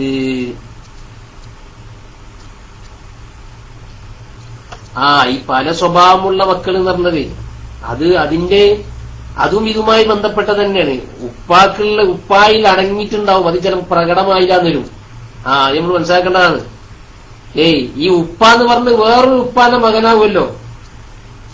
ആദം നബി അലൈഹിസ്സലാം മുതൽ ഇങ്ങോട്ട് പരിശോധിച്ച് അതിന്റെ ഒക്കെയും എന്തുണ്ടാകും, അംശങ്ങൾ ഇവന്റെ കോശത്തിൽ അടങ്ങിയിട്ടുണ്ടാവുന്ന. ഇവന്റെ കോശത്തിൽ അവന്റെ മഹാന്മാരുണ്ടാവുമല്ലോ, അല്ലെങ്കിൽ പിതാമഹികൾ ഉണ്ടാവുമല്ലോ, അവരുടെ ഒക്കെയും സ്വഭാവങ്ങൾ ഇവന്റെ കോശത്തിൽ അടങ്ങിയിട്ടുണ്ടാവും. പക്ഷേ ചിലതെന്ത് ചെയ്യും, വളരെ വായുറാവും, പ്രത്യക്ഷത്തിൽ തന്നെ എന്ത് ചെയ്യും, അത് കാണാൻ കഴിയും. ചിലത് ഗോപ്യമായിരിക്കും. ആ ഗോപ്യമായത് മക്കളിൽ പ്രകടമാകും. എന്നാൽ പിതാവിൽ പ്രകടമല്ലാത്തത് മക്കളിൽ പ്രകടമാവുകയും പിതാവിൽ പ്രകടമാവാത്തത് മക്കളിൽ പ്രകടമാവുകയും ചെയ്യും. അതുകൊണ്ടല്ലേ ആധുനിക ശാസ്ത്രം പറയുന്നുണ്ടല്ലോ, പിന്നെ നമ്മുടെ ശരീരത്തിൽ നിന്ന് വിയർപ്പ് തുള്ളി എടുത്താൽ രക്തം വേണമെന്നില്ല എന്നാണ് ആധുനിക ശാസ്ത്രം പറഞ്ഞപ്പോഴാ. വിയർപ്പ് തുള്ളി എടുത്തിട്ട് അതിൽ നിന്ന് തന്നെ എന്ത് ചെയ്യാൻ കഴിയും, ആ മനുഷ്യന്റെ ശക്ലിലുള്ള രൂപത്തിലുള്ള സൃഷ്ടിയെ സൃഷ്ടിക്കാൻ കഴിയുന്നതാണ് ശാസ്ത്രം പറയുന്നത്. മുമ്പ് ഒരിക്കൽ ഞാനിങ്ങനെ പിന്നെ വായിച്ചു നോക്കിയാണ്. അത് പിന്നെ എന്തായി എന്നുള്ളത് പിന്നെ അതിനെപ്പറ്റി യാതൊന്നും കേട്ടിട്ടില്ല. അലി റളിയല്ലാഹു അൻഹുവിന്റെ ജുബ്ബ ഇന്നും ലോകത്തുണ്ടല്ലോ, അല്ലേ? ആ ജുബ്ബയിൽ നിന്ന് അലി റളിയല്ലാഹു അൻഹുവിന്റെ വിയർപ്പിന്റെ കണങ്ങൾ അതിലുണ്ടാവുമല്ലോ. അപ്പൊ ആ ജുബ്ബയിൽ നിന്ന് അലി റളിയല്ലാഹു അൻഹുവിന്റെ വിയർപ്പ് കണങ്ങൾ അതിൽ നിന്ന് എടുത്തിട്ട് ശാസ്ത്രീയമായ രീതിയിൽ എടുത്തതിന് ശേഷം അതിലൂടെ അലി റളിയല്ലാഹു അൻഹുവിന്റെ രൂപവും ശൈലിയും ഒക്കെയുള്ള ആളെ സൃഷ്ടിക്കാൻ കഴിയും ക്ലോണിങ്ങിലൂടെ എന്നൊരു ഗവേഷണം മുമ്പ് ഇറാനിൽ നടന്നിരുന്നു. മനസ്സിലായ? ആ ഗവേഷണം എവിടെ എത്തി എന്നുള്ളത് പിന്നീടൊന്നും കേട്ടിട്ടില്ല. അങ്ങനെ ഗവേഷണത്തിന് വേണ്ടി അവര് പിന്നെ വലിയ സംഖ്യ തന്നെ അതിന് നീക്കി വെച്ചിരുന്നു. സഹോദരന്മാരെ, കേൾക്കണ്ട, അലി റളിയല്ലാഹു അൻഹുവിന്റെ ജുബ്ബയിൽ ഉണങ്ങിപ്പോയിട്ടുണ്ടാവും, എന്നാലും ശരി ആ ജുബ്ബയിൽ അടങ്ങിയ വിയർപ്പ് തുള്ളിയിൽ നിന്ന് അലി റളിയല്ലാഹു അൻഹുവിന്റെ രൂപത്തിലുള്ള ഒരാളെ സൃഷ്ടിക്കാൻ കഴിയും. അതാണ് ക്ലോണിംഗ് എന്നൊക്കെ പറഞ്ഞ സാധനതാണ്. കഴിയും എന്ന് അവർ കണ്ടെത്തുകയും അതിനു വേണ്ടി ഇറാൻ ഗവൺമെന്റ് വലിയ സംഖ്യ തന്നെ നീക്കിവെക്കുകയും ചെയ്തതായി പത്രങ്ങളിൽ കാണാൻ കഴിഞ്ഞിട്ടുണ്ട്. പക്ഷെ പിന്നീട് ആ ഗവേഷണമൊന്നും എവിടെ എത്തിയില്ല. അപ്പോ നമ്മുടെ ശരീരത്തിൽ നിന്ന് വരുന്ന രക്തമാണെങ്കിലും വിയർപ്പാണെങ്കിലും എന്ത് സംഗതിയാണെങ്കിലും ശരി, അതിനൊക്കെയും എന്ത് ചെയ്യാൻ നമ്മുടെ സ്വഭാവത്തിന്റെ എല്ലാം അതിൽ കുടികൊള്ളുന്നുണ്ട്. നമ്മുടെ കോശത്തിൽ അതൊക്കെ അടങ്ങിയിട്ടുണ്ട്. സുബ്ഹാനല്ലാഹ്. അപ്പൊ നോക്കൂ നിങ്ങള്, ഞാൻ നേരത്തെ ഒരാള് പറഞ്ഞപ്പോ ഉദാഹരണം പറഞ്ഞ നമ്മുടെ പിതാക്കളിൽ അതൊക്കെ ഉണ്ടാകും. ചിലത് പ്രകടമാവും, ചിലത് വളരെ പ്രകടമാവും, ചിലത് പ്രകടമാവൂല. നോക്കൂ സഹോദരന്മാരെ, സുമ്മിയത്തി ബിദാലിക ലിഅന്നഹാ തഅല്ലുഖുൻ ലിറുതൂബത്തിഹാ ബിമാ തമുറു അലൈഹി. അതിനൊരു ബന്ധമുണ്ട്, അത് ബന്ധിക്കും.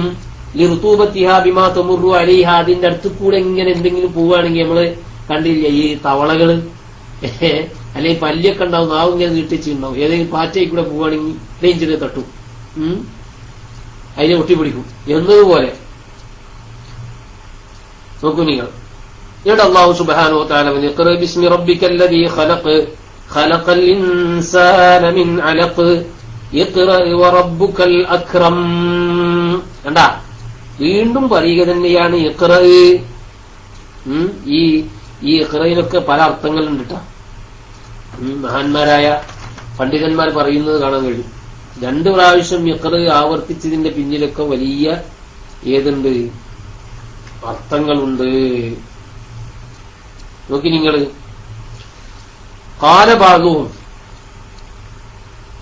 ഇഖ്റ ഔവലൻ ആദ്യത്തെ സ്ഥലത്ത് ഇഖ്റ ബിസ്മി റബ്ബിക്കല്ലദീ എന്ന് പറഞ്ഞിട്ടുള്ള ഇഖ്റ ലി നഫ്സിക തങ്ങളുടെ ശരീരത്തിന് വേണ്ടിയാണ് എന്ന് പറഞ്ഞാൽ സ്വശരീരത്തിന് വേണ്ടി പാരായണം ചെയ്യുക. ഇഖ്റ ലി നഫ്സിക യാ മുഹമ്മദ് സ്വല്ലല്ലാഹു അലൈക യാ റസൂലല്ലാഹ്. അപ്പൊ ഒന്നാമത്തെ ഇഖ്റ എന്തിനു വേണ്ടിയാണ്?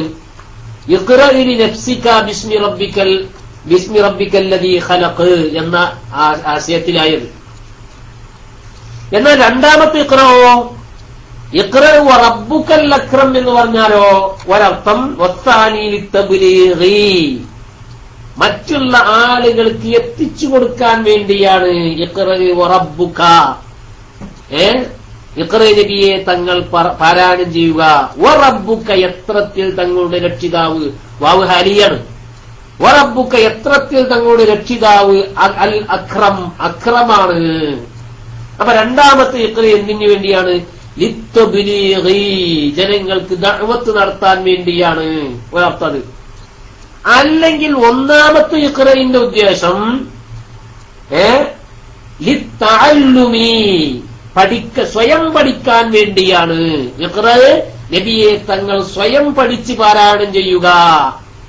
ബിസ്മി റബ്ബിക്കല്ലദീ ഖലഖ് ഖലഖൽ ഇൻസാന മിൻ അലഖ് ഇഖ്റ. രണ്ടാമത്തെ ഇഖ്റയോ ആ ഇഖ്റ എന്തിനു വേണ്ടിയാണ്? വസ്താനി ലിത്തഅലീമി മറ്റുള്ളവരെ പഠിപ്പിക്കാൻ വേണ്ടിയാണ്. കണ്ടാ? അപ്പൊ ഒന്നാമത്തത് ഇഖ്റ ബിസ്മി റബ്ബിക്കല്ലദീ ഖലഖ് എന്ന് പറയുന്നിടത്തുള്ള ഇഖ്റ ലിത്തഅല്ലുമി മിൻ ജിബീല ജിബ്രീൽ അലൈഹിസ്സലാമിൽ നിന്ന് പഠിച്ചെടുക്കാൻ വേണ്ടിയാണ്. വസ്സാനി ലിത്തഅലീമിൻ നാസ് മനുഷ്യന്മാരെ പഠിപ്പിക്കാൻ വേണ്ടിയാണ്. മനസ്സിലായോ? ഇനി വേറൊരർത്ഥം, എല്ലാ അർത്ഥവും ഉദ്ദേശിക്കോട്ടെ, ഖുർആന്റെ പ്രത്യേകത അതാണല്ലോ. വേറൊരു അർത്ഥമുള്ളത് ഇഖ്റ ഫീ സ്വലാത്തിക യാ മുഹമ്മദ് സ്വല്ലല്ലാഹു അലൈക യാ റസൂലല്ലാഹ് നബിയെ തങ്ങൾ തങ്ങളുടെ നിസ്കാരത്തിൽ പാരായണം ചെയ്യുക. ഇഖ്റ ബിസ്മി റബ്ബിക്കല്ലദീ ഖലഖ്. അപ്പൊ പിന്നെ രണ്ടാമത്തതോ ഇഖ്റ വ റബ്ബുക്കൽ അക്രം എന്ന് പറഞ്ഞാലോ അതിന്റെ അർത്ഥം വസ്താനി ഇഖ്റ ഫീ ഖാരിജി സ്വലാത്തിക നബിയെ തങ്ങളുടെ നിസ്കാരത്തിന്റെ പുറത്തു വരുന്ന കാര്യങ്ങളൊക്കെ ഉണ്ടല്ലോ, ഭക്ഷണം കഴിക്കുക, അതേ പ്രകാരം തന്നെ മറ്റ് കർമ്മങ്ങളിലൊക്കെയും നിങ്ങൾ എന്ത് ചെയ്യുക? അല്ലാഹുവിന്റെ നാമത്തെ പാരായണം ചെയ്യുക, പറയുക, പാരായണം ചെയ്യുക. ഇതൊക്കെ മുറാദന്നെ ആയിക്കോട്ടെ. എങ്ങനെയാണ് ഖുർആൻ എന്ന് പറഞ്ഞാൽ തന്നെ അതല്ലേ, വളരെ ആഴമേറിയ ഒരു ബഹറല്ലേ അത്. ആ ആഴമേറിയ ബഹറിൽ നിന്ന് ഒരു തുള്ളി പോലും എടുക്കാൻ കഴിയുന്നുണ്ടോ ഈ മുഫസ്സിരീങ്ങൾക്ക്? കഴിഞ്ഞിട്ടില്ല. ഇനി എന്തെല്ലാം അതിൽ അടങ്ങിക്കിടക്കുന്നുണ്ട്. അതുകൊണ്ടാണ് നമ്മളെ പണ്ഡിതന്മാര് പറയുന്നത് ഈ ഖുർആൻ പരിഭാഷ എന്ന സംഗതി അത് ശരിയല്ല എന്ന് പറഞ്ഞോണ്ടാ. ഖുർആന്റെ പരിഭാഷപ്പെടുത്താനേ പറ്റൂല. പരിഭാഷ ഖുർആനെ ചെല്ലാൻ പിന്നെന്താണ് അതിലെ വല്ല ഇങ്ങനത്തെ ആശയം ഉൾക്കൊണ്ടിട്ടുണ്ട് എന്ന് വേണമെങ്കിൽ പറയാൻ കഴിയും. അത്രേ ഉള്ളൂ. ഒരു നിഴലിലൂടെ ഉണ്ടാവും എന്ത് ചെയ്യാം ഒരു വസ്തുവിന്റെ പൂർണ്ണത മനസ്സിലാക്കാൻ കഴിയുക. ഇന്നലിൽ ഖുർആനി നഹിറം വ ബത്നാ ഖുർആനിന് ബാഹ്യവും ആന്തരികവുമായ രണ്ട് വശമുണ്ട്. വലികുല്ലി ബത്നിൻ സബ്അതു അബ്തുൻ ഓരോ ആന്തരിക വശത്തിനും വേറെ ആന്തരികമുണ്ട്. അതിനുള്ളിലേക്ക് 7 ബത്നികൾ വേറെയുണ്ട്. വലികുല്ലി ബുതൂനിൻ അൽഫു വുജൂഹ് ഓരോന്നിനും 1000 വുജുഹുകളുണ്ട്. അത്രക്കും അഴകേറിയ ബഹറാണ് പരിശുദ്ധ ഖുർആൻ. അത് മനസ്സിലാവുന്നവർക്ക് മനസ്സിലാവുള്ളൂ. തിരിഞ്ഞൊക്കെ തിരിയുള്ളൂ, അല്ലാത്തവർക്ക് ചൊറി എന്ന് പറഞ്ഞിട്ടില്ലേ. നമ്മളൊക്കെ അക്കൂട്ടത്തിൽ പോലെ ചൊറി ഇങ്ങനെ ഉണ്ടാവും, അല്ല തിരിയൽ വളരെ കുറവായിരിക്കും. നോക്കൂ സഹോദരന്മാരെ, ഇമാം ഷാഫി റളിയല്ലാഹു അൻഹു ഒത്തീനി സൂറത്തുനിന്ന് ഒത്തീനി വസ്സൈതൂനി വതൂരി സീനീന വഹാദൽ ബലദിൽ അമീൻ ലഖദ് ഖലഖനൽ ഇൻസാന ഫീ അഹ്സനി തഖ്വീം സുമ്മ റദദ്നാഹു അസ്ഫല സാഫിലീൻ എന്ന ആയത്തിൽ നിന്ന് എത്ര പോരം മസ്അലകളാണ് കണ്ടുപിടിച്ചതെന്ന് നിങ്ങൾക്കറിയോ? 300ഓളം മസ്അല ഒരൊറ്റ രാത്രി കൊണ്ട് കണ്ടുപിടിച്ചു എന്നാ പറയുന്നത്. നമുക്ക് എന്താ ഇന്ന് കിട്ടിയത്? ഒത്തീനി വസൈത്തൂനി ഉതൂരി സീനീന വഹാദൽ ബലദിൽ അമീൻ ലഖദ് ഖലഖനൽ ഇൻസാന ഫീ അഹ്സനി തഖ്വീം സുമ്മ റദദ്നാഹു അസ്ഫല സാഫിലീൻ ഇല്ലല്ലദീന ആമനു വഅമിലു സ്വാലിഹാത്തി ഫലഹും അജ്റുൻ ഗൈറു മംനൂൻ. എന്താ നമുക്ക് കിട്ടിയത്? നമുക്കൊന്നും കിട്ടിയില്ല. ശാഫി ഇമാമിന് കിട്ടി, 100 ആയിരക്കണക്കിന് മസ്അലകൾ കിട്ടി. അതെന്തുകൊണ്ടാണ്? അവർക്ക് അറിയത് ഖുർആനെ. എന്നാ അവരറിഞ്ഞതോ അതും വളരെ കുറച്ചുള്ളൂ. സമുദ്രത്തിൽ നിന്ന് ഒരു സൂചിയുടെ മുനയിൽ കിട്ടുന്ന അത്രയും കൂടിയില്ല. എന്താ നിങ്ങള്? അപ്പോ ഇന്നിപ്പോ ഞാൻ പറഞ്ഞത് ഈ അർത്ഥങ്ങളൊക്കെയും ഉദ്ദേശമാകാം. ബിസ്മി റബ്ബിക്കല്ലദീ ഖലഖ് എന്നുള്ളിടത്ത് ഇഖ്റ 2 വട്ടം ആവർത്തിക്കാനുള്ള കാരണം അപ്പൊ ഞാൻ പറഞ്ഞത്, ഒന്ന് നബി സല്ലല്ലാഹു അലൈഹി വസല്ലമയുടെ ശരീരത്തോടുള്ള ഖിതാബ് ഇഖ്റ, സ്വന്തം ശരീരത്തിന് വേണ്ടി ഓതുക നബിയെ. രണ്ടാമത്തത് പിന്നെ എന്തിനു വേണ്ടി? ജനങ്ങൾക്ക് എത്തിച്ചു കൊടുക്കാൻ വേണ്ടി ഓതുക നബിയെ. മൂന്നാമത്തെ മറ്റൊരർത്ഥം പഠിക്കാൻ വേണ്ടി, രണ്ടാമത്തെ പഠിപ്പിക്കാൻ വേണ്ടി, മൂന്നാമത്തെ അർത്ഥം നിസ്കാരത്തിൽ ഓതുക, നിസ്കാരത്തിന്റെ പുറത്തോതുക. ഇഖ്റ നബിയെ തങ്ങൾ പാരായണം ചെയ്യുക. വറബ്ബുക തങ്ങളുടെ എത്രത്തിൽ തങ്ങളുടെ രക്ഷിതാവ്, അൽ അക്രമൂ മാന്യനാൻ. അക്രമം എന്ന് പറഞ്ഞാല് ഏറ്റവും മാന്യൻ എന്നല്ല നമ്മൾ പറയാറ്. ഈ അക്രമം എന്ന് പറഞ്ഞാൽ തന്നെ അക്രമി എന്നല്ലട്ടാ, അക്രമി എന്നുള്ള അർത്ഥത്തിനല്ല. അക്രം എന്ന് പറഞ്ഞാൽ അതിന്റെ അർത്ഥം അൽ ഹലീമു അൻ ജഹിലിൽ ഇബാദി. കണ്ടാ, അതാണ് അടിമകളിൽ നിന്ന് വരുന്ന അജ്ഞതകൾക്ക് എന്ത് ചെയ്യും? അജ്ഞത ഉണ്ടാവില്ലേ? അടിമകൾ എന്ന സാധനമല്ല. മനുഷ്യന്മാരിൽ നിന്ന് വരുന്ന അജ്ഞതകൾ, വിവരക്കേടുകളെ എന്ത് ചെയ്യും? സഹിക്കുന്നവൻ. ലാ യുഅജ്ജിലു അലൈഹിം ബിൽ ഉഖൂബ. അതാണ് ഇത് ഹലീമിന്റെ അർത്ഥം. കറമുള്ള ആളുകളുടെ സ്വഭാവം അതാണ്. ലാ യുഅജ്ജിലു അലൈഹിം ബിൽ ഉഖൂബ. എന്തെങ്കിലും ഒരു ഒരു ന്യൂനത, ഒരു വിവരക്കേട് അടിമകളിൽ നിന്നുണ്ടായിക്കഴിഞ്ഞാൽ അപ്പ തന്നെ പിടിച്ചിട്ട് ജയിലിലിടല്ല വേണ്ടത്. മഴനി കണ്ടികൾ കേൾക്കുന്നത് അള്ളാഹു പെട്ടെന്ന് തന്നെ എന്ത് ചെയ്യും? മോചനം നൽകുമാറാവട്ടെ. നമ്മുടെ ഇന്ത്യക്ക് തന്നെ അത് അപമാനമാണ്. മനസ്സിലായ പറഞ്ഞത്?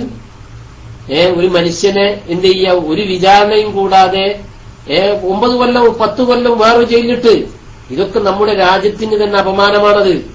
അദ്ദേഹത്തിന്റെ ആദർശത്തോടും മറ്റും യോജിച്ചിട്ടല്ലേ പറയുന്നത്. ഇങ്ങനെയുള്ള ആളുകളെ ഒരു കാരണവും കൂടാതെ വിചാരണ പോലും ചെയ്യാതെ ജാമ്യം പോലും കൊടുക്കാതെ ജയിലിലിടുമ്പോൾ ഏതെങ്കിലും ചെറുപ്പക്കാർക്ക് രക്തം തിളച്ചിട്ട് വല്ല തീവ്രവാദിയും ഭീകരവാദിയും ആവുന്നുണ്ടെങ്കിൽ അതിനൊക്കെയും ഇവിടുത്തെ ഭരണകൂടം കൂടി ഉത്തരവാദിയാവും. അല്ലാഹു കാത്തിരക്ഷിക്കുമാറാവട്ടെ. ഞാനതിനെ കിടക്കല്ല. അപ്പോ പിന്നെ അല്ലാഹു സുബ്ഹാനഹു വ തആല ലാ യുഅജ്ജിലു അലൈഹിം ബിൽ ഉഖൂബ.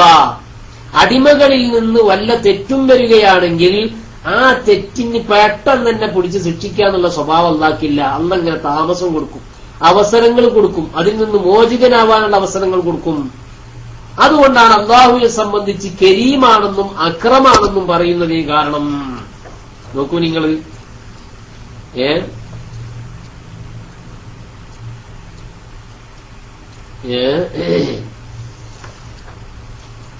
അപ്പൊ എന്താ അർത്ഥം? ഇഖ്റ നബിയെ തങ്ങൾ പാരായണം ചെയ്യും. വറബ്ബുക തങ്ങളുടെ രക്ഷിതാവ് അൽ അക്രമു അക്രമാണ്. അതായത് ഇഖ്റ യാ മുഹമ്മദ്, ഓ മുഹമ്മദ് നബിയേ തങ്ങൾ പാരായണം ചെയ്യുക. വറബ്ബുക എത്രത്തിൽ തങ്ങളുടെ രക്ഷിതാവ് അൽ അലീമുൽ കരീം മഹത്വമുള്ളവനും മാന്യതയുള്ളവനുമാണ്. അല്ലദീ ലാ യുസാബീഹി വലാ യുദാനീഹി കരീമുൻ. കണ്ടാ, അല്ലദീ ലാ യുസാബീഹി വലാ യുദാനീഹി കരീമുൻ. കരീമായ അല്ലാഹുവിനോട്, അക്രമായ അല്ലാഹുവിനോട് സമമായതോ അവനോട് അടുക്കുന്നതോ ആയ ഒരു കരീമും ലോകത്തില്ല. എത്ര വലിയ മാന്യനാണെങ്കിലും ആ മാന്യനായ വ്യക്തിയുടെ പിന്നിൽ അവന്റെ മനസ്സിൽ വല്ല ലക്ഷ്യവും മുടിഞ്ഞിരിപ്പുണ്ടാകും. അതുകൊണ്ട് തന്നെ അല്ലാഹു സുബ്ഹാനഹു വ തആല സൃഷ്ടികൾക്ക് ചെയ്തു കൊടുക്കുന്ന അനുഗ്രഹങ്ങൾ എന്തെങ്കിലും ഒരു ലക്ഷ്യം വെച്ചുകൊണ്ടല്ല, ഒരു ലക്ഷ്യവുമില്ല. അതുകൊണ്ടല്ലേ ഇവിടെ ജീവിക്കുന്ന അള്ളാഹുവിന് വഴിപ്പെടുന്നവനും കൊടുക്കുന്നുണ്ട്, അക്രമികളായ ആളുകൾക്കും അള്ളാഹു ഇവിടെ ഇഷ്ടം പോലെ അനുഗ്രഹങ്ങൾ കൊടുക്കുന്നുണ്ട്. അന്ന് എന്തെങ്കിലും ലക്ഷ്യം വെച്ചുകൊണ്ടാണ് ഈ അനുഗ്രഹങ്ങളൊക്കെ വാരിച്ചെരിഞ്ഞു കൊടുക്കുന്നതെങ്കിൽ ഇവിടെ അള്ളാഹുവിനെ ധിക്കരിച്ച് നടക്കുന്ന തമ്മാടികളും കാഫിറുകളുമായ ആളുകൾക്ക് അവന്റെ നിഅമത്തിൽ നിന്ന് ഒരംശം പോലും കൊടുക്കുകയില്ലല്ലോ. അതുകൊണ്ട് തന്നെ അള്ളാഹു ഏറ്റവും മാന്യനും അക്രമുമാണ്. നോക്കൂ സഹോദരന്മാരെ, ഇനി അതാണ് അക്രമ് എന്ന് പറഞ്ഞാൽ. മനസ്സിലായ വലിയ നിർവചനം, കരീമിന്റെ ഒരു നിർവചനം എവിടോ പറഞ്ഞതിങ്ങനെ കണ്ടിട്ടുണ്ട്. എവിടെയാണത് നോക്കിയിട്ട് കാണുന്നില്ല.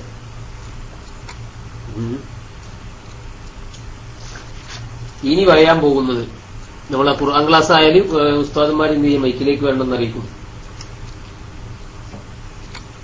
ഇവിടെ അല്ലാഹു സുബ്ഹാനഹു വ തആല ഇഖ്റ വ റബ്ബുക്കൽ അക്രം എന്ന് എന്തിനാ പറഞ്ഞത്?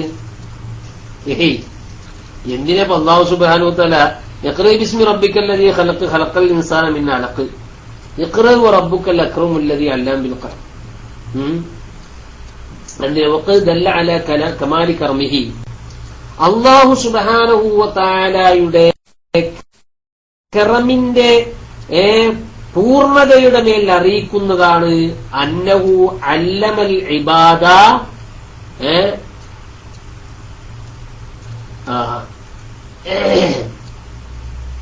അല്ലദീ അല്ലമൽ ഇബാദ മാലം യഅലം.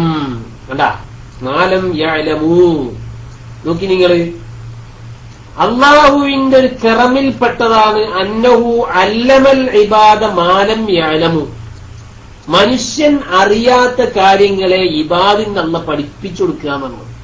പഠനം അതാണ് ഏറ്റവും വലിയ, മനുഷ്യനിക്ക് അറിവ് കിട്ടുക എന്നുള്ളതാണ് ഏറ്റവും വലിയ സമ്പത്ത്. അതാണല്ലോ, അറിവ് കൊണ്ടാണ് ഇവിടെ എല്ലതും ഉണ്ടാകുന്നത്. എന്ത് അറിവ് എന്ന് പറഞ്ഞാൽ പല രീതിയിലാവാം. ബിസിനസ്സുകാരന് അവന്റേതായ ചില അറിവുകളുണ്ട്, പണ്ഡിതന് അവരുടേതായ ചില അറിവുകളുണ്ട്, എഞ്ചിനീയർക്കും ഡോക്ടർക്കും ശാസ്ത്രജ്ഞനും വിശ്വജ്ഞനും സയന്റിസ്റ്റിനും അവരുടേതായ അറിവുകളുണ്ട്. ഏത് സംഗതിയാണെങ്കിലും അതിന്റെ പിന്നിലൊക്കെയും ഇൽമിന് വലിയ ബന്ധമുണ്ട്. അപ്പൊ എന്ത് അനുഗ്രഹം കിട്ടുന്നതിനേക്കാളും ഏറ്റവും വലിയ അനുഗ്രഹം, സമ്പത്ത് കിട്ടുന്നതിനേക്കാൾ, ആരോഗ്യം കിട്ടുന്നതിനേക്കാൾ അതിനൊക്കെയും മുന്നിൽ നിൽക്കുന്ന അനുഗ്രഹം ഏതാണ്? അറിവുണ്ടായിരിക്കുക എന്നുള്ളതാണ്. അറിവ് മനുഷ്യനുണ്ടാവുക എന്നുള്ളതാണ് ഏറ്റവും വലിയ അനുഗ്രഹം. അത് ഒരിക്കലും തന്നെ അല്ലാഹു സുബ്ഹാനഹു വ തആല നമ്മളിൽ നിന്ന് എന്തെങ്കിലും പ്രതീക്ഷിച്ചുകൊണ്ട് തന്നതുമല്ല. ഈ അറിവ് എന്ന സാധനം ആദം നബി അലൈഹിസ്സലാമിനെ അല്ലാഹ് സൃഷ്ടിച്ചപ്പോ അല്ലാഹു സുബ്ഹാനഹു വ തആല ആദം നബിക്ക് ഇൽമു കൊടുത്തത് ആദം നബി ചോദിച്ചിട്ടാണോ? അല്ലല്ലോ. വഅല്ലമ ആദമൽ അസ്മാ കുല്ലഹാ. അല്ലാഹു സുബ്ഹാനഹു വ തആല ആദം നബി അലൈഹിസ്സലാമിന് മുഴുവൻ ഇൽമുകളും പഠിപ്പിച്ചു കൊടുത്തു. ആ ഇൽമു പഠിപ്പിച്ചു കൊടുത്തത് ആദം നബി അലൈഹിസ്സലാം അങ്ങോട്ട് ചോദിച്ചിട്ടല്ല. കാരണം എന്താ? ഈ ആദം നബി അലൈഹിസ്സലാമിന്റെ സമൂഹത്തില്, ആദം നബി ജീവിക്കുന്ന ഈ ലോകത്ത് പലയാതി വിജ്ഞാനങ്ങൾക്ക് ആവശ്യമുണ്ടാകും. അതുകൊണ്ട് എല്ലാ വിജ്ഞാനവും ആദം നബി അലൈഹിസ്സലാമിനാണ് പഠിപ്പിച്ചു കൊടുത്തത്. പക്ഷേ ആ വിജ്ഞാനങ്ങളൊക്കെ പ്രയോഗത്തിൽ കൊണ്ടുവരേണ്ടി വന്നത് കാലങ്ങളിലൂടെയാണെന്ന് മാത്രം. മനസ്സിലായി പറഞ്ഞത്? ഇനിയും ആദം നബി പഠിച്ച ഇൽമുകൾ ഇവിടെ പ്രയോഗത്തിൽ വന്നിട്ടില്ല. മാലൂമാത്തുകൾ ഇപ്പോഴും വന്നിട്ട് ഇൽമു മാത്രമേ ഉണ്ടായിട്ടുള്ളൂ, തിയറി മാത്രമേ ഉള്ളൂ, പ്രാക്ടിക്കൽ ഇപ്പോഴും ഉണ്ടായിട്ടില്ല. ഇനി എത്രയോ കാര്യങ്ങൾ വരാനുണ്ട്. ആദം നബി അലൈഹി ഇസ്ലാമിന് അല്ലാഹു സുബ്ഹാനഹു വ തആല പഠിപ്പിച്ചു കൊടുത്ത ഇൽമിന്റെ പ്രാക്ടിക്കലായിട്ടുള്ള സംഗതികൾ അത് ഇപ്പോഴുണ്ടാവാത്തതുണ്ട്. അതൊക്കെ ഓരോ ഘട്ടങ്ങളിലും സന്ദർഭത്തിനനുസരിച്ചുകൊണ്ട് ഇങ്ങനെ വന്നതാണ്. കാരണം ആദം നബി അലൈഹി ഇസ്ലാം ഒക്കെ പഠിപ്പിച്ചോട്ട് എന്തിനാണത്? ആദം നബി അലൈഹി ഇസ്ലാം മക്കളിലൂടെ ഇങ്ങനെ അത് വ്യാപിക്കാൻ വേണ്ടി. അപ്പോ ആദം നബി അലൈഹി ഇസ്ലാമിന് അല്ലാഹു സുബ്ഹാനഹു വ തആല ഇൽമു പഠിപ്പിച്ചു കൊടുത്തത് എന്തെങ്കിലും ലക്ഷ്യം വെച്ചുകൊണ്ടല്ല, ആദം നബി അങ്ങോട്ട് ചോദിച്ചിട്ടുമല്ല, പിന്നെയോ അങ്ങോട്ട് കൊടുത്തുകയാണ്. മനസ്സിലാവുന്നത്? അതാണ് അല്ലാഹു സുബ്ഹാനഹു വ തആല പറയുന്നത് അല്ലദീ അല്ലമ ബിൽ ഖലം. അല്ലദീ എങ്ങനത്തെ അല്ലാഹുവാണ്, അല്ലമ അവൻ പഠിപ്പിച്ചിരിക്കുന്നു, ബിൽ ഖലമി കലമു കൊണ്ട് പഠിപ്പിച്ചിരിക്കുന്നു. എന്താ കലമും ഇഖ്റവും കിതാബത്തൊക്കെ വളരെ ബന്ധമുണ്ട്. അതുകൊണ്ടാണ് എന്ത് ചെയ്ത് കലമിനെ സംബന്ധിച്ചൂടെ പറഞ്ഞത്. അല്ലദീ അല്ലമ ബിൽ ഖലമി അല്ലമൽ ഇൻസാന മാ ലം യഅലം. മനുഷ്യരെ അല്ലാഹു പഠിപ്പിച്ചു മാ ലം യഅലം അവൻ അറിയാത്തത്. എന്താ അവൻ അറിയാത്ത കാര്യങ്ങളൊക്കെയും അല്ലാഹു പഠിപ്പിച്ചു. എന്തൊക്കെയാണത്? അല്ലദീ അല്ലമൽ ഖത്ത വൽ കിതാബത. അല്ലാഹു സുബ്ഹാനഹു വ തആല എഴുത്ത് പഠിപ്പിച്ചു, വര പഠിപ്പിച്ചു, ചിത്രം വരക്കാൻ പഠിപ്പിച്ചു, ഇങ്ങനെയുള്ള കാര്യങ്ങളൊക്കെ പഠിപ്പിച്ചു. എന്തുകൊണ്ട്? ബിൽ ഖലമി കലമു കൊണ്ട് പഠിപ്പിച്ചു. കലമ് എന്ന് പറഞ്ഞ മാധ്യമമാണ്. ഏത്? ഈ വിജ്ഞാനം കിട്ടാനുള്ളൊരു മാധ്യമമാണ് കലമ് എന്ന് പറഞ്ഞത്.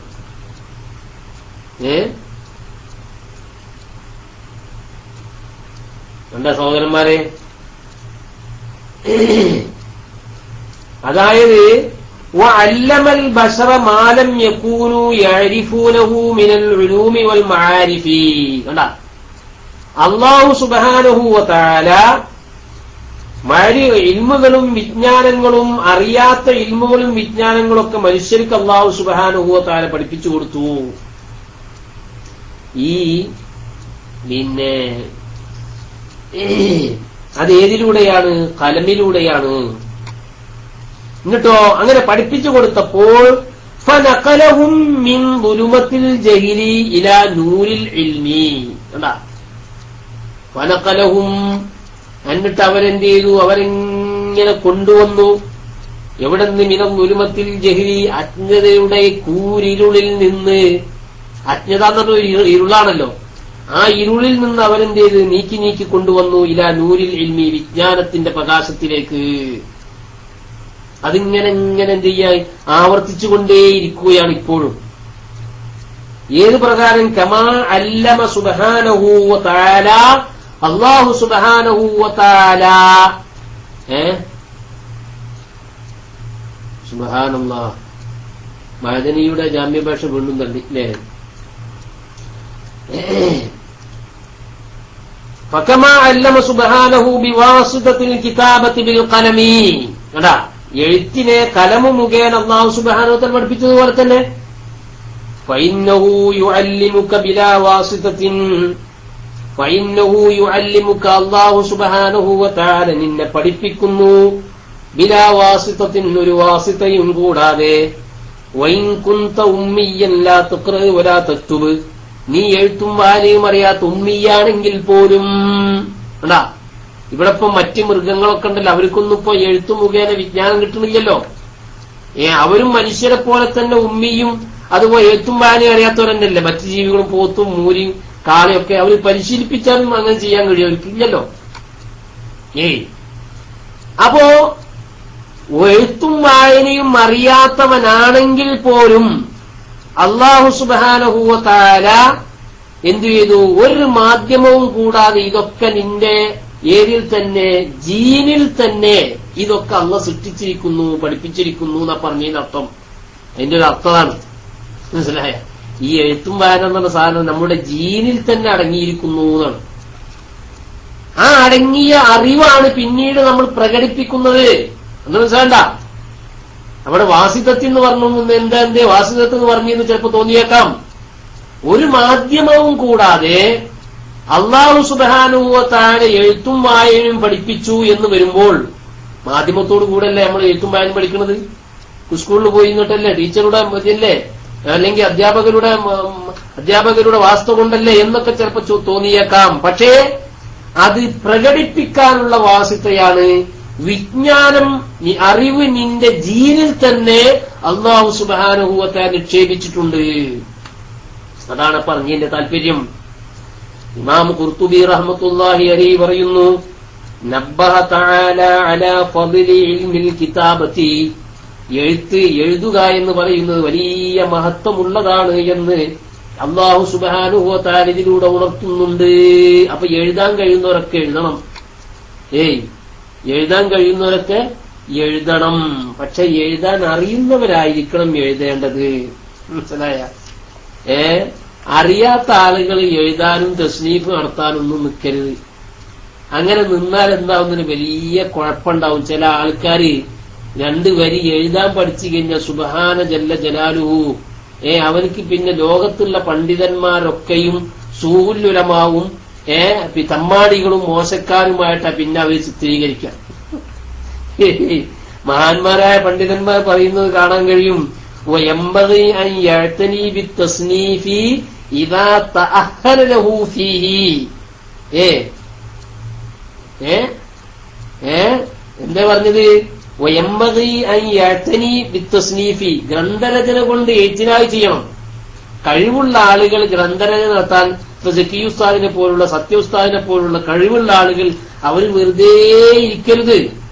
അവരെന്ത് വേണം? അവര് കിട്ടുന്ന സമയങ്ങളിലൊക്കെ നല്ല നല്ല പുതിയ പുതിയ രചനകൾ സമൂഹത്തിന് സമർപ്പിക്കണം. പക്ഷേ അങ്ങനെ സമർപ്പിക്കുമ്പോഴും നമ്മുടെ ആലിമീങ്ങളെയും നമ്മുടെ പണ്ഡിതന്മാരെയും ആദരിക്കുകയും ബഹുമാനിക്കുകയും ചെയ്യണം. അല്ലെങ്കിൽ എന്തായി പോകുന്നറിയോ? അത് ഇല്ലാത്ത കുഴപ്പം വരും. മനസ്സിലായ?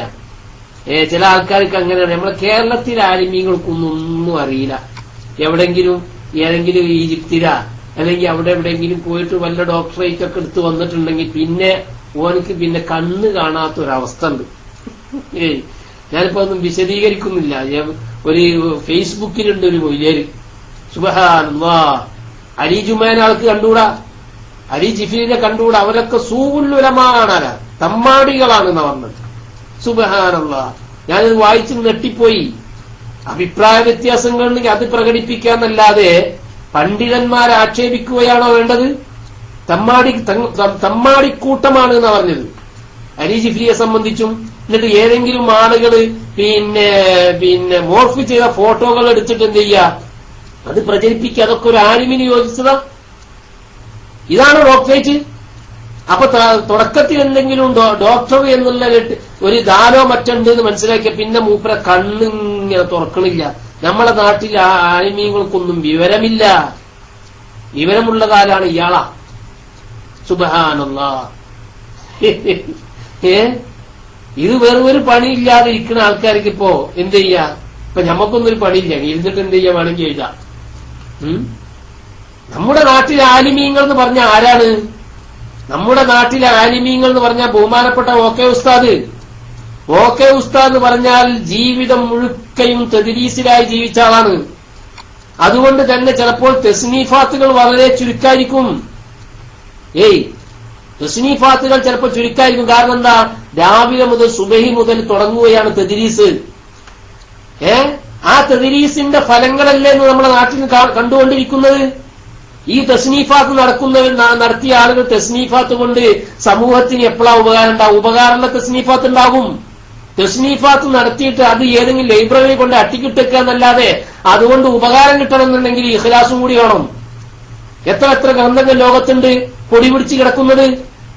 എന്നാൽ ബഹുമാനപ്പെട്ട ശൈഖുനാ ഉസ്താദുൽ അസാതീദ് ഓക്കെ ഉസ്താദിന്റെ വിജ്ഞാനത്തിന്റെ പ്രസരണം നിങ്ങളൊന്ന് പരിശോധിച്ച് നോക്കി. നിങ്ങൾ 2 ഗ്രൂപ്പിലുള്ള ആലിമീങ്ങളും ഓക്കെ ഉസ്താദിന്റെ ഇൽമുമായി ബന്ധപ്പെട്ടിട്ടല്ലേ ഇവിടെ പ്രവർത്തിച്ചുകൊണ്ടിരിക്കുന്നത്. എന്നിട്ട് അങ്ങനെയുള്ള ആലിമീങ്ങളൊക്കെയും ചെറുതാക്കി കാണിച്ചിട്ട് ഏതെങ്കിലും അസ്ഹറിൽ നിന്ന് വല്ല ഡോക്ടറേറ്റും കിട്ടിയത് മനസ്സിലാക്കിയിട്ട് അലി ജുമയെയും അസ്ഹറിലുള്ള പണ്ഡിതന്മാരെയും മൊത്തം കേരളത്തിലുള്ള പണ്ഡിതന്മാരെയും മൊത്തം ചെറുതാക്കി കാണിക്കുകയും നിസ്സാരമാക്കി കാണിക്കുകയും ചെയ്യുന്നത് എന്തിന്റെ അടിസ്ഥാനത്തിലാണ്? എന്നിട്ട് ചില ആൾക്കാരെന്ത് ചെയ്യുക? ബ്രദർഹുഡിനെ അനുകൂലിക്കുകയാണ്. ബ്രദർഹുഡിനെ അനുകൂലിച്ചുകൊണ്ടാണ് അവർ എന്ത് ചെയ്യണത്? മുർസി അധികാരത്തിൽ വന്നപ്പോ ആ മുർസിനോട് ഭയങ്കര പിരിശം. മുർസിക്കെതിരെ വല്ലതും ആരെങ്കിലും പറഞ്ഞാൽ അവരെ കണ്ടുകൂടാ. അവരൊക്കെ സൂല്ലുലമാണര, മോശക്കാരായ പണ്ഡിതന്മാര്, തമ്മാടിക്കൂട്ടങ്ങൾ എന്ന് പറഞ്ഞിട്ടൊക്കെ പോസ്റ്റ് ഇടുക. ആര് വിമർശിക്കാം, അഭിപ്രായ ഭിന്നത ഉണ്ടാവാം. പക്ഷേ അഭിപ്രായ ഭിന്നതക്ക് ഒരു മാന്യത കൽപ്പിക്കണ്ടേ? ഒരു മാന്യത അതിനൊക്കെ കൽപ്പിക്കണ്ടേ? അപ്പൊ അതുകൊണ്ട് സുഹൃത്തുക്കളെ, അറിയുന്ന ആളുകൾ അറിയുന്ന രീതിയിൽ തസ്നീഫാത്തുകൾ നടത്തണം. അതിലേക്ക് സൂചനയാണിത്. മനസ്സിലായി പറഞ്ഞത്? അപ്പോ പിന്നെ ഇത് എന്ന് പറഞ്ഞാല് പറയേണ്ടി വരുന്നത് വന്നതുകൊണ്ട് പറയണം. ഫേസ്ബുക്കിലൂടെ ഒക്കെ എങ്ങനെ എന്ത് ചെയ്യുക, പ്രചരിപ്പിക്കുക. അലി ജുമയൊക്കെ എന്ത് വളരെ മോശമായ രീതിയിൽ അലി ജുമയെയും അലി ജിഫ്രിയെയും അതുപോലെ തന്നെ ഹബീബ് ജിഫ്രിയെയും ഒക്കെ വളരെ മോശമായി ചിത്രീകരിക്കുക.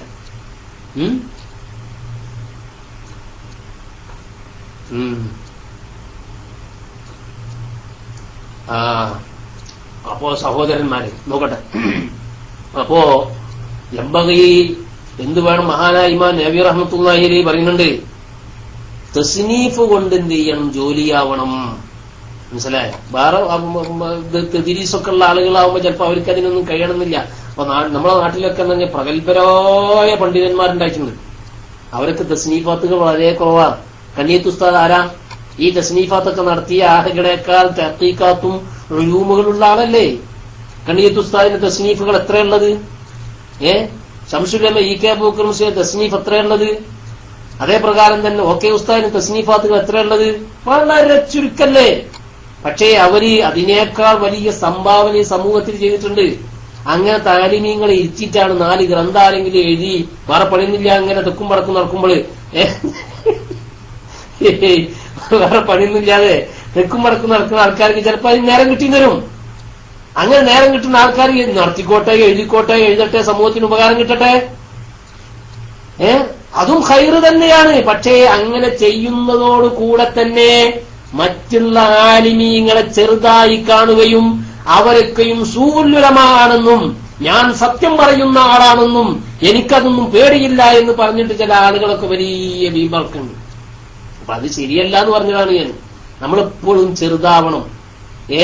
അത് ഡോക്ടറായാലും ശരി, സഖാഫിയായാലും ശരി, ഫൈസിയായാലും ശരി, ഹസനിയായാലും ശരി, ബാക്കവിയായാലും ശരി, ഏത് ഡിഗ്രി എടുത്തവരായാലും ശരി, നമ്മൾ എത്ര വലിയ ഡിഗ്രിയും ഡോക്ടറേറ്റും ഉണ്ടെങ്കിലും നമുക്ക് 4 അക്ഷരം അലിഫ് പഠിപ്പിച്ചിരുന്ന ഉസ്താദിന്റെ മുന്നിൽ 1ാം ക്ലാസ്സിൽ നിന്ന് അലിഫ് എന്ന് പറയുന്ന അക്ഷരമാണ് നമുക്ക് പഠിപ്പിച്ചു തന്നതെങ്കിൽ ആ ഉസ്താദിന്റെ മുന്നിൽ നാം ചെറിയവനാവണം.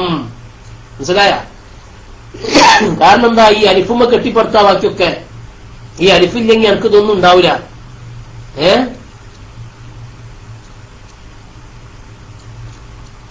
എന്താ പറഞ്ഞത്? ഈ അലിഫേ 1ാം ക്ലാസ്സിൽ നിന്ന് അലിഫ് പഠിപ്പിച്ച ഉസ്താദ് ചിലപ്പോൾ നമ്മളെക്കാൾ വിവരം കുറഞ്ഞ ആളാവും. പക്ഷേ ആ 1ാം ക്ലാസ്സിൽ അലിഫ് പഠിപ്പിച്ച ഉസ്താദിന്റെ മുന്നിൽ നാം പൂച്ചയായിരിക്കണം, ചെറിയവനായിരിക്കണം. അവരൊക്കെ നിസാരന്മാര്. നമ്മൾ വലിയ ഡോക്ടറേറ്റോ അല്ലെങ്കിൽ മറ്റേ വല്ല ഡിഗ്രിയോ ബാക്കവിയോ അല്ലെങ്കിൽ ഹസീനൊക്കെ ഉണ്ടായിക്കഴിഞ്ഞാൽ അല്ലെങ്കിൽ ഫൈസിയൊക്കെ ഉണ്ടായിക്കഴിഞ്ഞാൽ പിന്നെ അതോടുകൂടെ നമ്മൾ വലിയ സംഗതിയായി, മറ്റൊരുക്കൊന്നും തിരിയാതായി. അതുണ്ടാവാൻ പാടില്ല എന്നാണ് ഇപ്പൊ ഞാൻ പറഞ്ഞതിന്റെ അർത്ഥം. അപ്പൊ കഴിവുള്ള ആളുകൾ എന്ത് വേണം? അവര് ഗ്രന്ഥരചന നടത്തണം. കണ്ടാ നോക്കി നിങ്ങൾ. ഇമാം നബി റഹ്മത്തുള്ളാഹി അലൈഹി പറയുന്നുണ്ടത് യംബഗി അൻ യഅ്തനി ബിത്തസ്നീഫി ഇദാ തഅഹ്ഹല ലഹു ഫീഹി.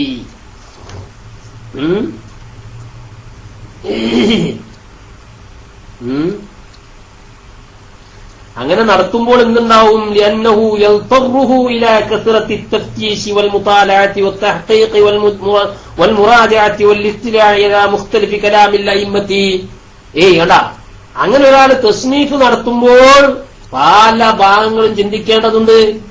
പൂർവികരായ പണ്ഡിതന്മാർ ഗ്രന്ഥപാരായണം ധാരാളം നടത്തണം. മനസ്സിലായ? തഫ്തീസ് നടത്തണം, അന്വേഷണ കുതുകിയായിരിക്കണം. ഏതെങ്കിലും ആളുകൾ ഫേസ്ബുക്കിലോ മറ്റോ ഏതെങ്കിലും ഫോട്ടോ ഇട്ടിട്ട് അത് എടുത്ത് എന്ത് സ്പ്രെഡ് ചെയ്യല്ല വേണ്ടത്, പ്രചരിപ്പിക്കല്ല വേണ്ടത്. വളരെ തഫ്തീസ് നടത്തണം. ഇതുകൊണ്ട് ഉപകാരമുണ്ടോ? എന്ന് വളരെ ആലോചിക്കണം. അതാണ് ഇൽമുള്ളവൻ ചെയ്യേണ്ടത്. കണ്ട നിങ്ങള് എന്തു വേണം? അവൻ വളരെ അധ്വാനിക്കണം. إلى كثرة التفتيش والمطالعة والتحقيق والمراجعة والاطلاع. കണ്ടോ നിങ്ങൾ? മനസ്സിലായ? അല്ല, കുറച്ച് എഴുതാൻ കഴിയും എന്ന് മനസ്സിലാക്കി എന്തെങ്കിലും വാരി വലിച്ച് എഴുതിയിട്ട് സമൂഹത്തെ ദ്രോഹിക്കുകയല്ല വേണ്ടത്. കുറച്ച് എഴുതാൻ അറിയാം. എഴുതാപ്പ ആർക്കും അറിയാം. ഇവിടെ ചില ആളുകൾക്ക് എന്താണ്, ഓരോരുത്തർക്കും വ്യത്യസ്തമായ കഴിവുകളല്ലേ. മലയാളം അറിയുന്ന ആളുകൾക്ക് ചിലപ്പോൾ എഴുതാൻ കഴിയണമെന്നില്ല, പ്രസംഗിക്കാൻ കഴിയണമെന്നില്ല, സംസാരിക്കാൻ കഴിയണമെന്നില്ല. ഇതിനൊന്നും കഴിയും. നല്ല മലയാള ഭാഷ ചിലപ്പോൾ അറിയാൻ സാധ്യതയുണ്ട്. എന്നാൽ ചില ആളുകൾക്ക് എന്ത് ചെയ്യും, വലിയ ഇൽമുണ്ടാവണമെന്നില്ല, നല്ല പ്രാസംഗികനാകും. ചില ആൾക്ക് പ്രസംഗിക്കാൻ അറിയില്ല, നല്ല എഴുത്തെഴുതാൻ കഴിയും. ആ വാക്കുകളെ കൊണ്ട് ഇങ്ങനെ അമ്മാനമാടാൻ ചിലപ്പോൾ കഴിഞ്ഞെന്ന് വരും. അതേ ആൾക്ക് തന്നെ ചിലപ്പോൾ ആ വാക്കിലൂടെ പ്രസംഗിക്കാൻ കഴിയണമെന്നില്ല. മനുഷ്യന്മാർ വ്യത്യസ്ത കോലല്ലേ. അങ്ങനെ വ്യത്യസ്ത കോലമുള്ള കഴിവുള്ള മനുഷ്യന്മാരെ നമ്മൾ ചെറുതാക്കുക. ഓൻ ഇംഗ്ലീഷ് പറയുന്നുണ്ട്, എന്തേ അറബി പറയാത്തത്? അറബി രചന ചെറിയ ചോദിക്കണത്. അറബിയിലെന്താ രചന? നമുക്ക് ഇംഗ്ലീഷ് വഴങ്ങുന്നുണ്ടല്ലോ. യൂറോപ്യന്റെ ഭാഷയായ നരകത്തിന്റെ ഭാഷയായ ഇംഗ്ലീഷ് നമുക്ക് വഴങ്ങുന്നുണ്ടല്ലോ.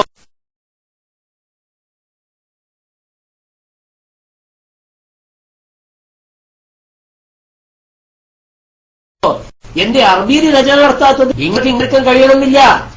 അറബി അറിയുന്ന ആൾക്ക് അറബിയിൽ സംസാരിക്കാൻ കഴിയണമെന്നില്ല. അറബിയിൽ സംസാരിക്കുന്ന ആൾക്ക് അറബിയിൽ തസ്നീഫ് നടത്താൻ കഴിയണമെന്നില്ല. അതൊക്കെ വ്യത്യസ്തമായ കോലങ്ങളാണ്, വ്യത്യസ്തമായ കഴിവുകളാണ്. അതിനൊന്നും കൂടുതൽ ചിന്തിക്കേണ്ട ആവശ്യമില്ല. നമ്മുടെ നാട്ടിൽ തന്നെ മലയാളം അറിയുന്ന എത്ര ആൾക്കാരുണ്ട്? അവർക്ക് എഴുതാനറിയോ, ലേഖനം എഴുതാനറിയോ, പ്രസംഗിക്കാനറിയോ? എന്നിട്ട് ഇങ്ങനെ ഇരുന്നിട്ട് ഏതെങ്കിലും ഫേസ്ബുക്കിന്റെ മൂലയിൽ ഇരുന്നിട്ട് എന്ത് ചെയ്യുക, ലോകത്തുള്ള മുഴുവൻ പണ്ഡിതന്മാരെയും വിമർശിക്കുകയും അവരൊക്കെ ചെറുതാക്കുകയും അവരൊക്കെ സൂലുലമാണെന്ന് പറയുകയും ചെയ്യാം. കേട്ടോ നിങ്ങൾ? അല്ലാഹു അങ്ങനെയുള്ള ആളുകളെ തൊട്ട് കാത്തുരക്ഷിക്കുമാറാവട്ടെ. സഹോദരന്മാരെ, അപ്പോ എന്ത് വേണം? തസ്നീഫ് നടത്തുമ്പോൾ ധാരാളം വിഷയങ്ങൾ തഫ്തീസ് നടത്തേണ്ടതുണ്ട്, അന്വേഷിക്കേണ്ടതുണ്ട്. അതെന്നെ പറഞ്ഞ് തസ്നീഫ് നടത്തിയതുകൊണ്ട് എത്ര എണ്ണങ്ങനെ കെട്ടിക്കിടക്കുന്നുണ്ട്. ഇവിടെ ബറക്കത്തുള്ള തസ്നീഫുകൾ ഉണ്ട്. ഇവിടെ ഇമാം നവവി റഹ്മത്തുള്ളാഹിയുടെ തസ്നീഫ് നല്ല ബറക്കത്തുള്ളതാണ്. ഇന്ന് നമ്മുടെ കേരളത്തിൽ ജീവിച്ച് കൊണ്ടിരിക്കുന്ന ബഹുമാനപ്പെട്ട ബാമുസ്ലിയാർ, കോടമ്പുഴ ബാമുസ്ലിയാർ നല്ല ബറക്കത്തുള്ള തസ്നീഫ് വേറെ ഉണ്ടായിട്ടില്ലേ? ആ തസ്നീഫുകളൊക്കെ എന്താണ്, വാങ്ങാൻ പോലും ആളില്ലാതെ, അല്ലെങ്കിൽ അത് പ്രസിദ്ധീകരിക്കാൻ പോലും കാശില്ലാതെ, അല്ലെങ്കിൽ പ്രസിദ്ധീകരിച്ച കാശ് പോലും കിട്ടാതെ കെട്ടിക്കിടക്കുന്ന തസ്നീഫാത്തുകളില്ല ഇവിടെ. ബഹുമാനപ്പെട്ട വൈരത്തൂർ ബാമുസ്ലിയാർ കണ്ടാ, എന്ത് ഉപകാരമാണ് പണ്ഡിതന്മാർക്കൊക്കെയും ഉപകാരമാണ് വൈരത്തൂർ ബാമുസ്ലിയാരുടെ അൽഫിയയുടെ ഹാസ്യ. കണ്ടു നിങ്ങൾ സഹോദരന്മാരെ, അതൊക്കെ ബർക്കത്തുള്ളതാണ്. അല്ലാതെ കുറെ 5 വാള്യം 10 വാള്യം 17 വാള്യൊക്കെ എഴുതിയിട്ട് ഏതെങ്കിലും ആളുകൾ പ്രസിദ്ധീകരിച്ച് അത് ലൈബ്രറിയിലോ അല്ലെങ്കിൽ അവിടെ ബുക്ക് സ്റ്റാളിലോ അല്ലെങ്കിൽ പ്രസിദ്ധീകർ കെട്ടിക്കെടുക്കാന്നല്ലാതെ ജനങ്ങൾക്ക് ഉപകാരം ഉണ്ടാവോ? ജനങ്ങൾക്ക് ഉപകാരപ്പെടുന്നതാവണം തസ്നീഫ്. അങ്ങനെ തസ്നീഫ് നടത്തുന്ന ആളുകൾ എന്ത് വേണം? നല്ല തഫ്തീഷ് വേണം, അന്വേഷണ കുതുകിയാവണം. ഏതെങ്കിലും വാരി വലിച്ച് എഴുതല്ല, എന്തെങ്കിലും എവിടെങ്കിലും കണ്ടാൽ അത് മുഴുവനും പോസ്റ്റ് ചെയ്യല്ല. നല്ല മുതാല ചെയ്യണം, നല്ല തഹഖീഖ് കണ്ടെത്തണം. അങ്ങനെയൊക്കെ ചെയ്യേണ്ടത്. അപ്പൊ അതുകൊണ്ട് സഹോദരന്മാരെ, ഇതിലൂടെ അല്ലാഹു സുബ്ഹാനഹു വ തആല പഠിപ്പിക്കുന്നത് എന്താണ്?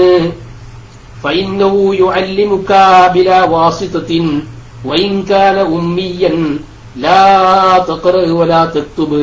നീ എഴുതാനും വായിക്കാനും അറിയാത്ത ആളാണെങ്കിലും ശരി, അല്ലാഹു സുബ്ഹാനഹു വ തആല നിന്റെ ഖിൽഖത്തിൽ തന്നെ, നിന്റെ ജീനിൽ തന്നെ അല്ലാഹു ഇതൊക്കെയും പടച്ചിട്ടുണ്ട്. പഠിപ്പിക്കുക എന്ന് പറഞ്ഞാൽ അതവിടെ അല്ലല്ല. അല്ലാഹു സുബ്ഹാനഹു വ തആല അങ്ങനെയുള്ള നമ്മളെ അഖീദ അങ്ങനെയാണല്ലോ. അല്ലാഹു പഠിപ്പിക്കുക എന്ന് പറഞ്ഞാൽ നമ്മളിങ്ങനെ പഠിപ്പിച്ചു തരാന്നല്ലോ. അല്ലാഹു അത് സൃഷ്ടിക്കുക എന്നുള്ളതാണ്. അപ്പൊ അല്ലാഹു സുബ്ഹാനഹു വ തആല ഒരു മാധ്യമവും കൂടാതെ അല്ലാഹു നമ്മുടെ ജീനിൽ തന്നെ, നമ്മുടെ ഖിൽഖത്തിൽ തന്നെ എഴുതാനും വായിക്കാനുമുള്ള പഠനം അള്ളാഹു സൃഷ്ടിച്ചിട്ട്, അറിവ് പിടിക്കാൻ അള്ളാഹു സൃഷ്ടിച്ചിട്ടുണ്ട്. ആ അറിവിന്റെ പ്രകടനമാണ് പിന്നീട് നമ്മളിലൂടെ ഉണ്ടായിത്തീരുന്നത്. അതാണ് അള്ളാഹു സുബ്ഹാനഹു വ തആല പറയുന്നത്. എന്ത്? അല്ലദീ അല്ലമ ബിൽ ഖലം അല്ലമൽ ഇൻസാന മാ ലം യഅലം. അവിടെ നിൽക്കുക അല്ലേ? വാഖിറു ദഅവാനാ അൽഹംദുലില്ലാഹി റബ്ബിൽ ആലമീൻ. ബാക്കി പിന്നീട് പറയാം. ഇനിയുള്ള ആയത്ത് ഏതാണ്? പിന്നെ